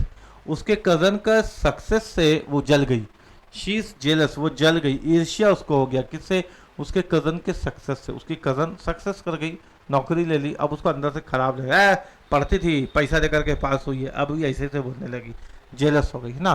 तो ईर्ष्या भी एक ऐसा चीज है ना जो खुद की एक्ट है बेटा। यानी आपको कोई आदमी पसंद नहीं है, आपको वो आदमी को देखने से चिड़चिड़ी लगता है, तो जितना चाहिएगा उसको देखते साथ चिड़चिड़ी लगेगा ही लगेगा। ये आपके अंदर का एक्ट है, खुद से ही एक्ट है। आप इसको नहीं बोल सकते आज से ये आदमी हमको बड़ी पसंद हो जाए और ये जो मेरा ईर्ष्या है हम अपने दुश्मन को दे दे रहे हैं, मेरा दुश्मन इससे ईर्ष्या करे, हमको ये आदमी बहुत अच्छा दिखने लगे, ऐसा नहीं हो सकता। आपको जो जिससे ईर्ष्या है उससे रहेगा ही रहेगा। आपको चिड़चिड़ापन है उससे उससे आपका चिड़चिड़ापन है, आप अपना चिड़चिड़ापन है, तुम थोड़ा सा चिड़चिड़ा दो ना, हमको ये आदमी पसंद नहीं है, तुम इसके लिए मेरा चिड़चिड़ाओ ना, तो बोले तुम पागल उगल है क्या, तुमको नहीं पसंद है, तुमको जो करना है करो। बात समझ में आ रहा है ना। तो ईर्ष्या यानी जेलस, इसके साथ भी हम ऑफ का प्रयोग करेंगे, क्योंकि यह आपका इनर एक्टिविटी है, यह आपका मन है, ठीक है, पसंद नापसंद जलन। He was invoice dash his colleagues promotion, वो इनवाइस, यहां पर भी देखिए दो चीज समझिएगा, जेलस, इनवाइस, एक तो दोनों के साथ प्रीपोजिशन ऑफ लगता है, क्योंकि दोनों का मतलब होता है ईर्ष्या, जलन, है ना, दोनों का मतलब होता है ईर्ष्या या जलन। जेलस और इनवाइस दोनों का फर्क क्या है, इसका लेवल कम होता है, जेलस का लेवल कम होता है, मतलब आपको कोई आदमी पसंद नहीं है, मेरे सामने मत आया करो, अच्छा नहीं लगता तुमको, ये जेलस हो गया। एक होता है इतना ज़्यादा अंदर से ईर्ष्या रखना, इतना ज़्यादा अंदर से उससे जलन रखना कि उसको नुकसान पहुंचाने तक पहुंच जाना। ईर्ष्या का जब लेवल बढ़ जाता है तो उसको इनवाइस कहते हैं। क्या कहते हैं? इनवाइस। ये मान लीजिए आपका पड़ोसी एक महंगा कार खरीद लिया, आपका पड़ोसी एक महंगा कार खरीद लिया, आपको देख करके अच्छा नहीं लगा, बताओ ना, कल तक रिक्शा का 10 रुपया देने का नहीं था, लड़ता था रिक्शा वाला से, आज कारे में घूम रहा है, ये जेलस है। लेकिन आपके मन में आ गया आज रात उसका चक्के पंचर कर देंगे, मतलब उसको नुकसान देने का मन आ गया, that is invoice. That is the difference between jealous and invoice. I hope you understood this, है ना, ये अंतर है इनमें। यानी आप उसको किसी भी तरह से लॉस देना चाहते हैं तो इनवाइस, आप उसको लॉस नहीं देना चाहते, बस आपको अच्छा नहीं लग रहा, दैट इज जेलस ओनली, ठीक है। तो that is the basic difference between this two word. Clear है बात आपको यहाँ तक, है ना। तो यहाँ पे he was invoice of his colleagues promotion, यहाँ पर भी ईर्ष्या है, ईर्ष्या तो आपका खुद का होगा, लेकिन ये क्या करेगा ना, इसको कभी भी क्या कर सकता, धोखा दे सकता, इसको नुकसान पहुंचा सकता, क्योंकि जेलस से ऊपर के कैटेगरी में इनवाइस में, ठीक है। ऐसे जिंदगी में कामयाब होने का क्या तरीका है कि जो आपको मौका दे उसको कभी धोखा मत दो। जिंदगी का कामयाब होने का सूत्र सीखो, जो आपको मौका दे उसको कभी धोखा मत दो, और जो आपको धोखा दे फिर उसको दोबारा मौका मत दो। यही है जिंदगी जीने का तरीका। पसंद आया ये वाला कॉन्सेप्ट तो वीडियो को लाइक कर देना। क्या बोले कि जो आपको धोखा दे, जो आपको मौका दे, अगर आपको कोई मौका दे रहा है तो उसको कभी धोखा नहीं देना, और जो आपको धोखा दे रहा है उसको दोबारा मौका मत देना, ठीक है। जीवन जीने का सूत्र है ये, अभी तुमको समझ में नहीं आएगा, एक एज के बाद समझ में आ जाता है। I wish to remind you dash the promise, हम तुमको याद दिलाना चाहते हैं वो वाला प्रॉमिस जो तुम किए थे। भाई याद दिलाना, याद भी तो तुम अपने से करते हो, याद करना, इनवाइस, जेलस, रिमाइंड, रिमाइंड का मतलब याद करना, तो याद तुम कैसे करते हो? अपने से ना, ऑफ द प्रॉमिस, याद तुम कैसे करते हो? अपने से ना, याद, याद। मान लो हम कोई बात हमको भूल गए, हमको याद करना है, तो हम तो अपने छोटे भाई को बोलेंगे अरे वो बात हम भूल गए, याद कराओ तो मेरा दिमाग में ऐसे पेचकस ला के थोड़ा खोलो, तो ऐसे तो नहीं हो सकता ना। याद भी आपको खुद से करना होगा, ठीक है, याद भी आपको खुद से करना होगा, यही कॉन्सेप्ट है। तो I wish to remind you of the promise. आगे आते हैं। He is kind dash animals, it is cruel. देखिए बेटा, गुड और बैड के साथ एट लगता है था, एट लगता है ना। इसी तरह काइंड यानी दयालु और क्रूएल यानी निर्दयी, इनके साथ टू लगता है, ये आपको ध्यान में रखना है ना, ये कंफ्यूज करता है एग्जाम में। गुड और बैड के साथ एट लगेगा, काइंड एंड क्रूएल के साथ टू लगेगा। अब हम आपको टू अलग कॉन्सेप्ट समझा देते हैं, एक तो आपको ये याद रखना है, दूसरा आपको कॉन्सेप्ट समझा देते हैं। कॉन्सेप्ट यह है कि आप असर, इफेक्ट, आपके एक्ट का असर या इफेक्ट एक दिशा में गया तो इसके लिए टू लगाएंगे। आपके एक्ट का जो इफेक्ट है वो सामने वाले की दिशा में गया, सामने वाले पे गया, आपका जो एक्ट है उसका असर सामने वाले पे गया तो उसके साथ टू लगेगा। आप काइंड है, अगर आप दयालु हैं तो सामने वाला अच्छा रहेगा। आप क्रूएल है, आप निर्दयी है तो सामने वाला मार खाएगा। यानी आपके काइंडनेस का जो रिजल्ट है वो सामने वाले पे पड़ेगा, और आपके क्रुएल्टी का जो रिजल्ट है वो भी सामने वाले पे पड़ेगा। टीचर बहुत अच्छा है, काइंड है, बच्चा खुश रहेगा। टीचर काइंड है, बच्चा खुश है, असर उसका सामने वाले पे पड़ा। टीचर बहुत निर्दयी है, बच्चा डरा डरा रहेगा। टीचर निर्दयी है, बच्चा डर रहा है, इफेक्ट सामने वाले पे पड़ा। ठीक हो गया बात यहाँ तक? कितने प्यार से समझाते हैं यार, कसम से कभी कभी हमको ऐसा लगता है ना कि काश हमको आपके उम्र में हम मिल जाते, बस ज्यादा बड़ा बोझ हो गया ना।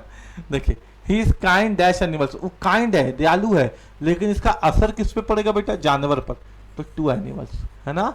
वो काइंड है तो अपने आप को थोड़ी मेरा बेटा मेरा बाबू करता रहेगा, अपना काइंडनेस तो सामने वाले पे दर्शाएगा ना, है कि नहीं, है ना। अपने आप को थोड़ी पुचकारते रहेगा।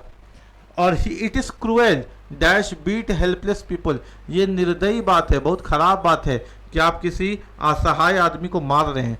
तो यहाँ पे क्या होगा? टू, क्रूएल टू, क्योंकि अगर आप निर्दयी हैं तो खुद को थोड़े कोड़ा मारते रहिएगा, देख लो हम कितना बदमाश आदमी है, देख रहे हो, पूरा मुंह अपना काटते रहते हैं, नहीं, तब तो आप पागल आदमी है। क्रूएल आदमी क्या करेगा? सामने वाले को नुकसान पहुंचाएगा। तो क्रूएल टू, ठीक है, सामने वाले पे फिजिकली असर दिखेगा, उसके लिए हम लोग टू लगाते हैं। आइए, the teacher explain the concept dash the students, teacher ने एक्सप्लेन कर दिया कॉन्सेप्ट स्टूडेंट को। टीचर एक्सप्लेन कर रहा है, समझ में बच्चों को आ रहा है, टीचर एक्सप्लेन कर रहा है, समझ में बच्चों को आ रहा है। टू, हम बोल रहे हैं, इसका रिजल्ट आपकी सरकारी नौकरी है, रिजल्ट आपको मिलेगा, पर हाँ हम रहे हैं, एक्सप्लेन हम कर रहे हैं, रिजल्ट आपको मिलेगा, तो क्या लगेगा बेटा? टू, है ना, क्या लगेगा? To. The teacher explain the concept to the students, I prefer coffee to tea. अगर प्रीफर आ गया बेटा, एक चीज से दूसरे चीज को आप प्रीफर कर रहे हैं, तो इसका असर में भी टू लगेगा। क्यों? क्योंकि आप जब प्रीफर कर रहे हैं, आप प्रीफर कर रहे हैं कॉफी को छोड़ करके चाय, यानी कॉफी छोड़ रहे हैं और इसका असर क्या है कि चाय बन रहा है, आप कॉफी के अलावा चाय पी रहे हैं। तो प्रीफरेंस का भी जहां पे शब्द होता है ना, वहां पे भी टू का प्रयोग करते हैं। आप किसी चीज को छोड़ करके किसी चीज की तरफ जाते हैं तो वहां पर भी टू का प्रयोग करते हैं।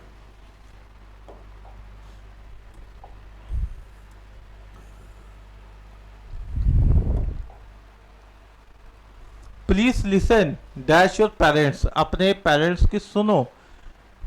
Listen dash your parents, please listen to your parents, ठीक है, क्योंकि पेरेंट्स बोलेंगे, पेरेंट्स चिंतित रहेंगे और इसका जिंदगी आपको सुधरेगा। पेरेंट्स बोलेंगे, कामयाब आप होइएगा। पेरेंट्स लिसन, पेरेंट्स का लिसन करो, पेरेंट्स बोल रहे हैं, समझना आपको है, सामने वाले पे असर पड़ेगा। टू, ठीक हो गया बात यहाँ तक? He is married dash a software engineer, वो शादी किया किससे? सॉफ्टवेयर इंजीनियर से। To a software engineer. हम शादी किए तो खुद से किए होंगे, हम शादी किए और ये लड़की मेरी बीवी बन गई। हम शादी किए, ये लड़की मेरी पत्नी बन गई। शादी हम किए, इसका रिजल्ट सामने वाले पे पड़ा। बात समझ में आ रहा है ना? शादी हम कर रहे हैं, दुल्हन तुम बन रही हो, शादी हम कर रहे हैं, दुल्हन तुम बन रही हो, शादी वो कर रही है, दूल्हा हम बन रहे हैं, यानी तुम हाँ बोल रही हो और शादी हम कर रहे हैं, असर सामने वाले पे पड़ा। ठीक है, समझ में आया कि हाँ मंडप उंडप लगा के शादी करके दिखा दें? समझ में आ गया ना? नहीं तो बोलिएगा तो भी हम प्रैक्टिकली दिखाएंगे अभी आपको, अगर आप कमेंट करके बोलिए हाँ दिखा दीजिए तो। He is married to a software engineer, लेकिन उतने ही दिखाएंगे, उसके आगे का कार्यक्रम नहीं। Please pay attention dash your studies. ठीक है, अब देखिए बेटा यहाँ पे क्वेश्चन का कॉन्सेप्ट समझिएगा। प्लीज पे अटेंशन, पे का और क्वेश्चन नहीं आया ना, अच्छा पे का कॉन्सेप्ट आगे आएगा। अब ये पे बहुत सवाल बनता है एग्जाम में ना, ये ये जो पे है ना, इस पे सवाल अच्छा बना हुआ है एग्जाम में, एसएससी पे भी हम लोग इस पर गौर करेंगे, अभी आगे मिलेगा ना। अगर मेरे ध्यान से निकल गया तो अगले क्लास में बताएंगे, लेकिन पे से क्वेश्चन आपको ध्यान में रखना है कि इससे एग्जाम में क्वेश्चन आएगा। Please pay attention dash your studies to your studies. आप अटेंशन पे कर रहे हैं और पढ़ाई हो जा रही है ना। पे अटेंशन यानी सामने पे इफेक्ट पड़ रहा है, किताब पे। आप जब पढ़ाई पे ध्यान दीजिएगा, अटेंशन दीजिएगा, तो किताब पुराना हो जाएगा, किताब का पन्ना पलटाएगा। आपके अटेंशन देने से किताब का पन्ना पलटा रहा है। ठीक है, please come dash my birthday party to my birthday party. एक और बात, किसी भी ओकेजन, चाहे वो ओकेजन यानी उत्सव, अगर हम हिंदी में स्पेलिंग गलत लिखे तो हमको माफ़ कर दीजिएगा, थोड़ा सा इधर उधर हम लिख सकते हैं, इंग्लिश में तो ठीक लिखते हैं, हिंदी में ऐसे मेरे से गलती नहीं होता है, लेकिन हो गया तो माफ़ करिएगा, है ना। मेरे बात को समझिएगा, किसी भी उत्सव के लिए, किसी भी ओकेशन के लिए हम लोग प्रीपोजिशन टू का प्रयोग करते हैं बेटा। वेडिंग पार्टी, बर्थडे पार्टी, यहाँ तक कि चाय का पार्टी, टी पार्टी, उसके लिए भी टू का प्रयोग करेंगे। ठीक है, तो please come to my birthday party. यहाँ पे किसी भी ओकेजन, किसी भी उत्सव, किसी भी पर्व त्यौहार के लिए हम लोग टू का प्रयोग करते हैं।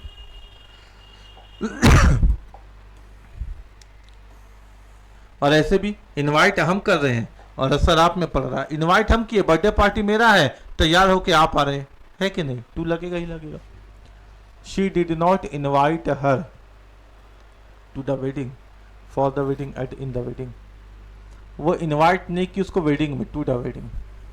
किसी भी पार्टी वार्टी फंक्शन के लिए, ओकेजन के लिए, अभी हम बताएं ना आपको, ओकेजन हो गया या फंक्शन हो गया, इन सबके साथ प्रीपोजिशन टू लगेगा। उत्सव के लिए है ना, क्या लगेगा? टू लगेगा। ठीक है।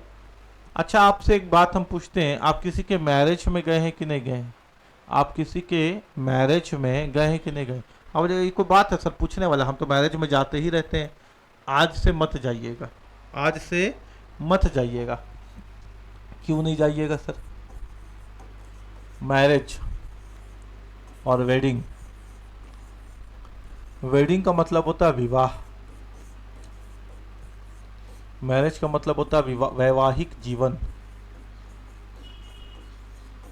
वैवाहिक जीवन, है ना? तो आपको किसी के वेडिंग में जाना है, खाना वाना खा करके उसको गिफ्ट दे करके आ जाना है। किसी के वैवाहिक जीवन में मत घुस जाइए, किसी के मैरिज में मत घुस जाइए, वरना आप कहलाइएगा क्या? गूसबेरी। अगर आप किसी के मैरिज में चले जाइएगा तो आप कहलाइएगा फिर गूसबेरी। गूसबेरी का मतलब होता है थर्ड पर्सन बिटवीन टू, कबाब में हड्डी, third person between two, that is called gooseberry. तो मैरिज में जाने से बचिए, वेडिंग में जाइए। ठीक है, मैरिज। और विडंबना देखिए, आयरनी यह है कि लोगों ने अपने अपने जगह का जो प्लेस का नाम रखा वो रखा marriage hall, Shyam marriage hall, यानी यहीं शादी करो और यहीं बस जाओ, वैवाहिक जीवन यहीं से चालू हो जाएगा तुम्हारा। भाई मैरिज हॉल नहीं है, वो वेडिंग हॉल है, लेकिन लोगों ने उसको मैरिज हॉल लिख दिया, गलत लिखा। वो अरे वो तो बहुत छोटा सा गलती है, सबसे बड़ा गलती आपको तो यहाँ दिखेगा। बड़े बड़े मॉल में भी लिख देता है जेंट्स, जबकि जेंट्स का मतलब क्या होता है? Male toilet, male toilet. लेकिन लोग अपने आप को जेंट्स बोलता भी है। आप किसी से पूछे कि तुम जेंट्स हैं तो बोले हाँ हम जेंट्स हैं, अरे आप मेल टॉयलेट है क्या? ये सब क्या है? ये सब चला आ रहा प्रथा वाला गलती है। मतलब अंग्रेजी का प्रथा में गलती है तो है, मेरा बाप दादा किया तो हम भी करेंगे, वही वाला गलती है। ठीक है, तो मैरिज में हम लोग नहीं जाते, वेडिंग में जाते हैं, और अपने आप को जेंट्स नहीं मानना है, जेंटल मैन मानना है, और आसान भाषा में मैन मानना है या बॉय मानना है ना। जेंट्स मानने का मतलब मेल टॉयलेट। और हम तो बहुत अच्छे से साफ सुथरा मीनिंग में आपको बता रहे हैं। आप गूगल कीजिए ना ऐसे, GENTS मीनिंग इन हिंदी, आपको शर्म आ जाएगा। अरे यार, आज से पहले हम अपने आप को जेंट्स बोलते थे, आप गूगल करिए, आपको शर्म आएगा अपने आप को जेंट्स बोलने में। ठीक है, आइए आगे। तो यहाँ पे का टू होगा वेडिंग। वेडिंग का मतलब होता है शादी का रात या शादी का दिन। मैरिज में नहीं जाना है बेटा, वैवाहिक जीवन हो जाता है वो। There is a bridge dash the river. देखिएगा बेटा, ये नदी है, ये नदी है। ब्रिज होगा ऊपर से एक छोर से दूसरे छोर तक।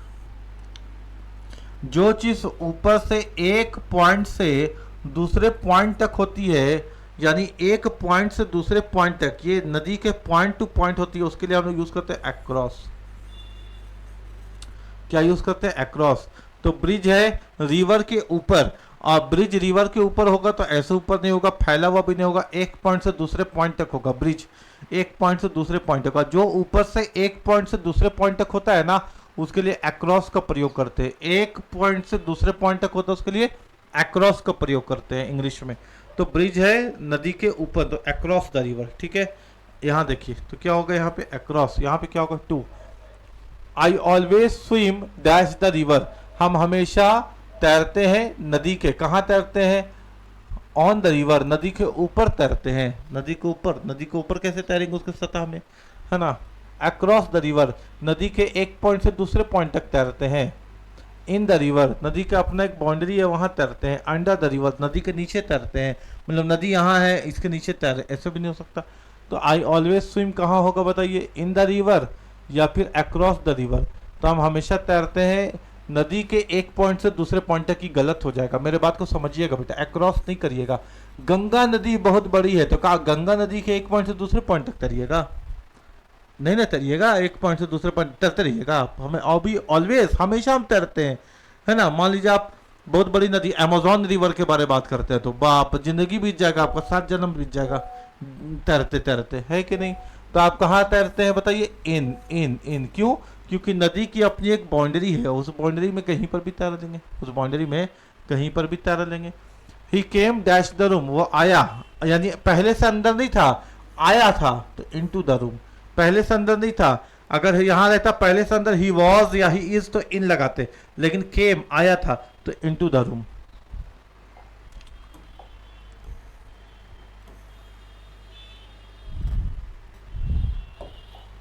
He was dash the room, वो पहले से था, वो था तो in the room, he was in the room. He entered, देखिए मेरे बात को समझिएगा, इंटर, इंटर का दो मीनिंग होता है। कितना मीनिंग होता है बेटा? इंटर का दो मीनिंग होता है। एक मीनिंग होता है इसका प्रवेश, अंदर आना, और एक मीनिंग होता है इसका अनुबंध, कॉन्ट्रैक्ट, है ना। अगर प्रवेश है तो प्रीपोजिशन नहीं लगेगा, प्रीपोजिशन नहीं लगेगा, और अनुबंध है तो प्रीपोजिशन इन लगेगा, ठीक है, प्रीपोजिशन इन लगेगा। बस समझ में आ रहा है क्या? प्रीपोजिशन इन लगेगा। यानी इंटर का दो मीनिंग निकलता है, एक प्रवेश करना, अंदर आना, नो प्रीपोजिशन, कोई प्रीपोजिशन लगेगा। और अगर एक इंटर का मतलब होता है अग्रीमेंट, है ना, अनुबंध, करार, इस तरह का डीड, है ना, कुछ इस प्रकार का कॉन्ट्रैक्ट, तब वहां पे प्रीपोजिशन इन लगेगा। अब यहाँ देखिए, ही इंटर्ड डैश रूम, वो रूम के अंदर अनुबंध किया या रूम के अंदर प्रवेश किया? प्रवेश किया तो no preposition, option number D. वो रूम के अंदर प्रवेश किया तो no preposition, direct he entered the room, प्यार से, है ना। He entered dash the agreement after long discussion, बहुत लंबे बहस के बाद वो अग्रीमेंट, वो बहुत लंबे डिस्कशन के बाद उन्होंने अग्रीमेंट पे इंटर किया, अनुबंध किया, करार किया, तो क्या होगा? इन। क्या होगा बेटा? इन। ही इंटर्ड इन द अग्रीमेंट, ठीक है। एप्पल एंड माइक्रोसॉफ्ट इंटर्ड, दो कंपनी है, इंटर्ड तो दो कंपनी प्रवेश नहीं करती होगी, दो कंपनी आपस में कॉन्ट्रैक्ट करती होगी, समझौता करती होगी, तो इन अ कॉन्ट्रैक्ट फॉर कोलैबोरेशन। तो इंटर के साथ याद रखिएगा प्रवेश निकलता मीनिंग तो कोई प्रीपोजिशन नहीं लगेगा, अग्रीमेंट, कॉन्ट्रैक्ट, इस तरह का समझौता निकलेगा तो इन। ठीक हो गया बात? यहां तक हट जाते हैं ताकि आप स्क्रीनशॉट ले ले, है ना, नोट्स आपका प्रॉपर बन जाए। ही इज स्विमिंग, वो तैर रहा है, कहाँ तैर रहा है? Across the river, on the river. अब मेरे बात को समझिएगा, ये हम लोग देख चुके थे ना, इन द रिवर, वो तैर रहा है कहाँ? नदी के अंदर। ही हाइड, वो छुप गया, कहाँ छुप गया? बिहाइंड, देखिए दो चीज समझाते हैं आपको। बिहाइंड का मतलब होता है पीछे, ठीक है, यानी मोशनलेस, मोशनलेस, गति रहित, बिना हिले डुले। और एक होता है after,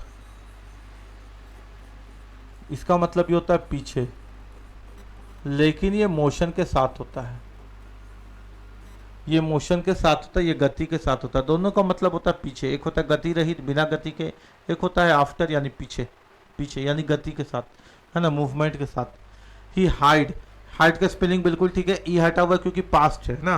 he hide dash the tree, वो पेड़ के अंदर छुप गया, पेड़ के पीछे, पेड़ के ऊपर, पेड़ के पास छुप गया, पेड़ के पीछे छुप गया। छुपेगा कहाँ? पेड़ के पीछे। ही हाइड बिहाइंड द ट्री, और बिहाइंड का मतलब पीछे, और एकदम ऐसे करके खड़ा हुआ है, छुपा हुआ है, हिल उल नहीं रहा है ना, छुपा हुआ है।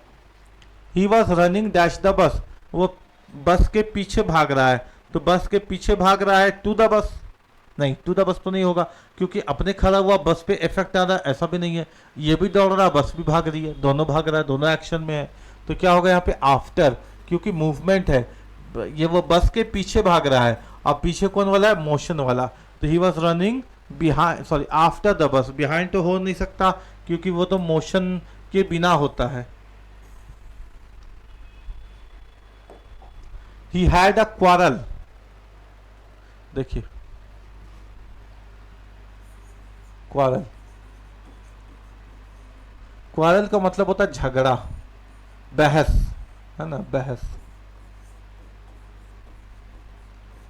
अगर बहस किसी पर्सन से होगा, किसी व्यक्ति से होगा, किसी आदमी के साथ होगा, तो प्रीपोजिशन विथ का प्रयोग करते हैं। किसका प्रयोग करते हैं बेटा? प्रीपोजिशन विथ का प्रयोग करते हैं। और अगर क्वारल, बहस किसी टॉपिक पे होगा, किसी मुद्दा पे होगा, तो प्रीपोजिशन ओवर का प्रयोग करते हैं। ठीक है, ये सारी चीज़ों पे ध्यान आपको ही देना है, आपको ही सीखना है। यानी अगर बहस किसी आदमी के साथ होगा तो क्वारल विथ, और बहस अगर किसी टॉपिक पे होगा तो क्वारल ओवर। विथ का प्रयोग कब होता है? अब ये समझिए, जब दोनों तरफ से प्रक्रियाएं होती है, दोनों तरफ से जब रिएक्शन होता है ना, तो विथ का प्रयोग करते हैं। यानी बहस हो रहा है, एक आदमी किसी के ऊपर चिल्ला रहा है तो वो तो शाउट कर रहा है, दूसरा आदमी दब के सुन रहा है। लेकिन बहस का मतलब है कि दोनों, तुमको बताए अभी, अबे तुमको हम बताएं, अभी उठा के पटक देंगे, तुमको हम पटक के उठा देंगे, मतलब दोनों तरफ से बहसबाजी चालू है, भयंकर टाइप का। तो वहां पे ये भी है और ये भी, दोनों एक साथ लड़ रहा है, इसलिए विथ का प्रयोग करते हैं। किसका प्रयोग करते हैं? विथ। और किसी टॉपिक पे होगा तो ओवर, है ना, क्योंकि एक तरफ से नहीं है, दोनों तरफ से रिएक्शन है, बहस बहस दोनों तरफ से। और ये क्या है? अगर किसी टॉपिक पे बहस हो रही है तो ओवर, है ना। तो अब यहाँ देखिए जरा सा, he had a quarrel dash his friend, उसका झगड़ा हुआ उसके दोस्त के साथ। तो भाई दोस्त भी वक्ता होगा, ये भी वक्ता होगा, तो यहाँ पे क्या लगेगा? With, with his friend. They had a quarrel dash the issue of politics, उनकी बहस हो गई पॉलिटिक्स के मुद्दा के ऊपर, तो यहाँ पे ओवर होगा। क्या होगा? ओवर, क्योंकि एक टॉपिक पे बहस हो रहा है, पॉलिटिक्स पे बहस हो रहा है, बीजेपी कांग्रेस के ऊपर बहस हो रहा है, तो यहाँ पे टॉपिक के ऊपर बहस हो रहा है ना, आपस में बहस नहीं कर रहा है, अरे यार वो पार्टी, अरे यार ये पार्टी, वो वाला बहस हो रहा है। ठीक है, आपस में कोई लड़ाई नहीं है, बस पार्टी के ऊपर बहस हो रहा है, तो यहाँ पे ओवर का प्रयोग होगा। Don't quarrel dash trivial matters, trivials का मतलब होता है तुच्छ, यानी बेकार, छोटी छोटी छोटी छोटी बातों में बहस मत किया करो। Don't quarrel over trivial matters, over. ठीक है, don't quarrel over trivial matters. समझ में आ रहा है बात आपको? कोई दिक्कत नहीं है ना? Don't quarrel over trivial matters. आगे देखते हैं, 23 नंबर पेज। टोटल कितना पेज है मेरे पास? बहुत पेज है। चलिए पहले यहाँ तक जितना हो सकता है वहाँ करते हैं, फिर अगले क्लास में इसको कंटिन्यू करेंगे, है ना।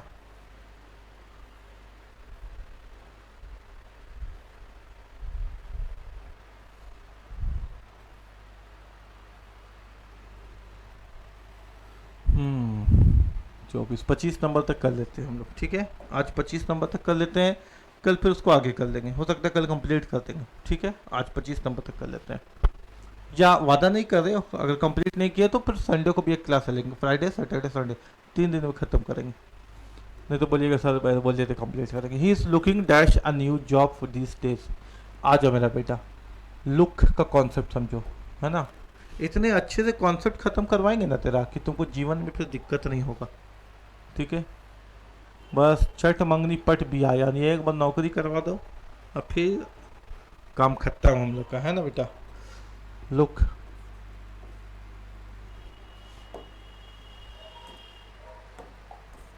लुक को कॉन्सेप्ट समझो, क्योंकि लुक अलग अलग तरीके से एग्जाम में आता है ना।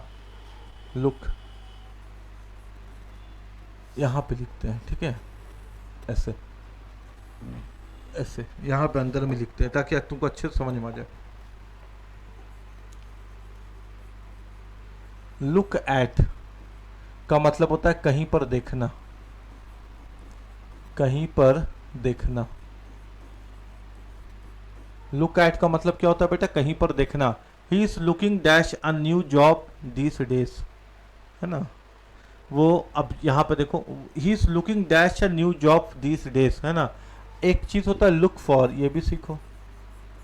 लुक फॉर इसका मतलब होता है खोजना या तलाश करना।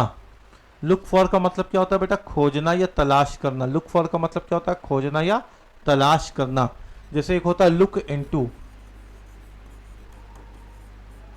इसका मतलब होता है जांच करना, जांच पड़ताल करना।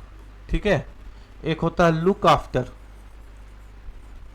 लुक आफ्टर इसका मतलब होता है ख्याल रखना, यानी देखभाल करना। क्या? देखभाल करना। देख लो ना, लुक के साथ कितना प्रीपोजिशन लग जा रहा है ना। सबको तुमको समझना है लुक के साथ एट है तो कहीं पर भी देखना, लुक के साथ फॉर है तो खोजना, जांचना, है ना, खोजबीन करना, जांच, जांच बोलते हैं। लुक फॉर का मतलब होता है खोजना, तलाश करना। लुक इनटू का मतलब होता है जांच करना, इन्वेस्टिगेट करना, जांच पड़ताल करना। और लुक आफ्टर का मतलब होता है ख्याल रखना, देखभाल करना। ठीक है, अब देखो यहाँ ही is looking dash new job this days, तो वो नया जॉब का क्या करता होगा, कहीं पर देखता होगा या खोजता होगा या जांच करता होगा या ख्याल रखता होगा। तो नया जॉब वो खोजता होगा, और खोजने के लिए क्या लगाएंगे, लुक फॉर। क्या लगाएंगे बताओ, look for. He is looking for a new job this days, आजकल वो नया जॉब खोज रहा है। Please dash the board and pay attention to the instruction.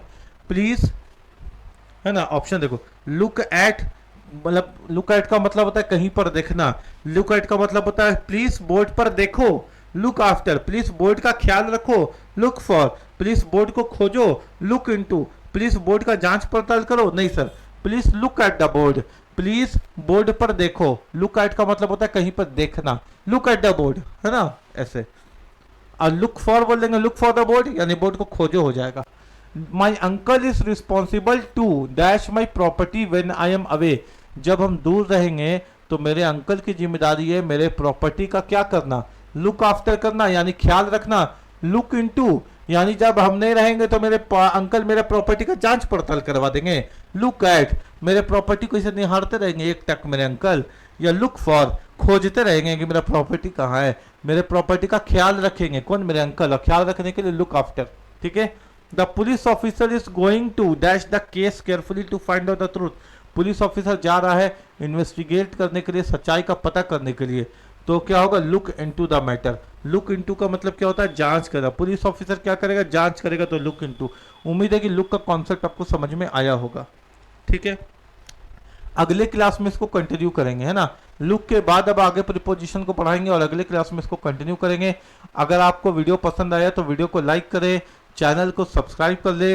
Video आपको पसंद आया या ना आया, आप इसके नोट्स को जरूर बनाएं, और उम्मीद करेंगे हम कि आगे भी आपको इसी तरह से अच्छे अच्छे कंटेंट देते रहे, क्योंकि ये सारा क्वेश्चन वही है जो आपके एग्जाम में आता है। और एक बार वीडियो को जरूर देखिएगा अगर आपने इसको नोट डाउन नहीं किया तो, क्योंकि केवल क्वेश्चन को देखना नहीं है, जो जो बात हम बीच बीच में बताए हैं उसको नोट डाउन करना है, ताकि आपको दिक्कत नहीं हो समझने में, कॉन्सेप्ट ऑफ अंडरस्टैंडिंग क्लियर हो। क्योंकि ऑफ कहाँ लग रहा है, टू कहाँ लग रहा है, फॉर कहाँ लग रहा है, इसकी पूरी अच्छे से आपको समझ में आनी चाहिए। मिलते हैं अगली क्लास में जल्दी। जय हिंद, जय भारत।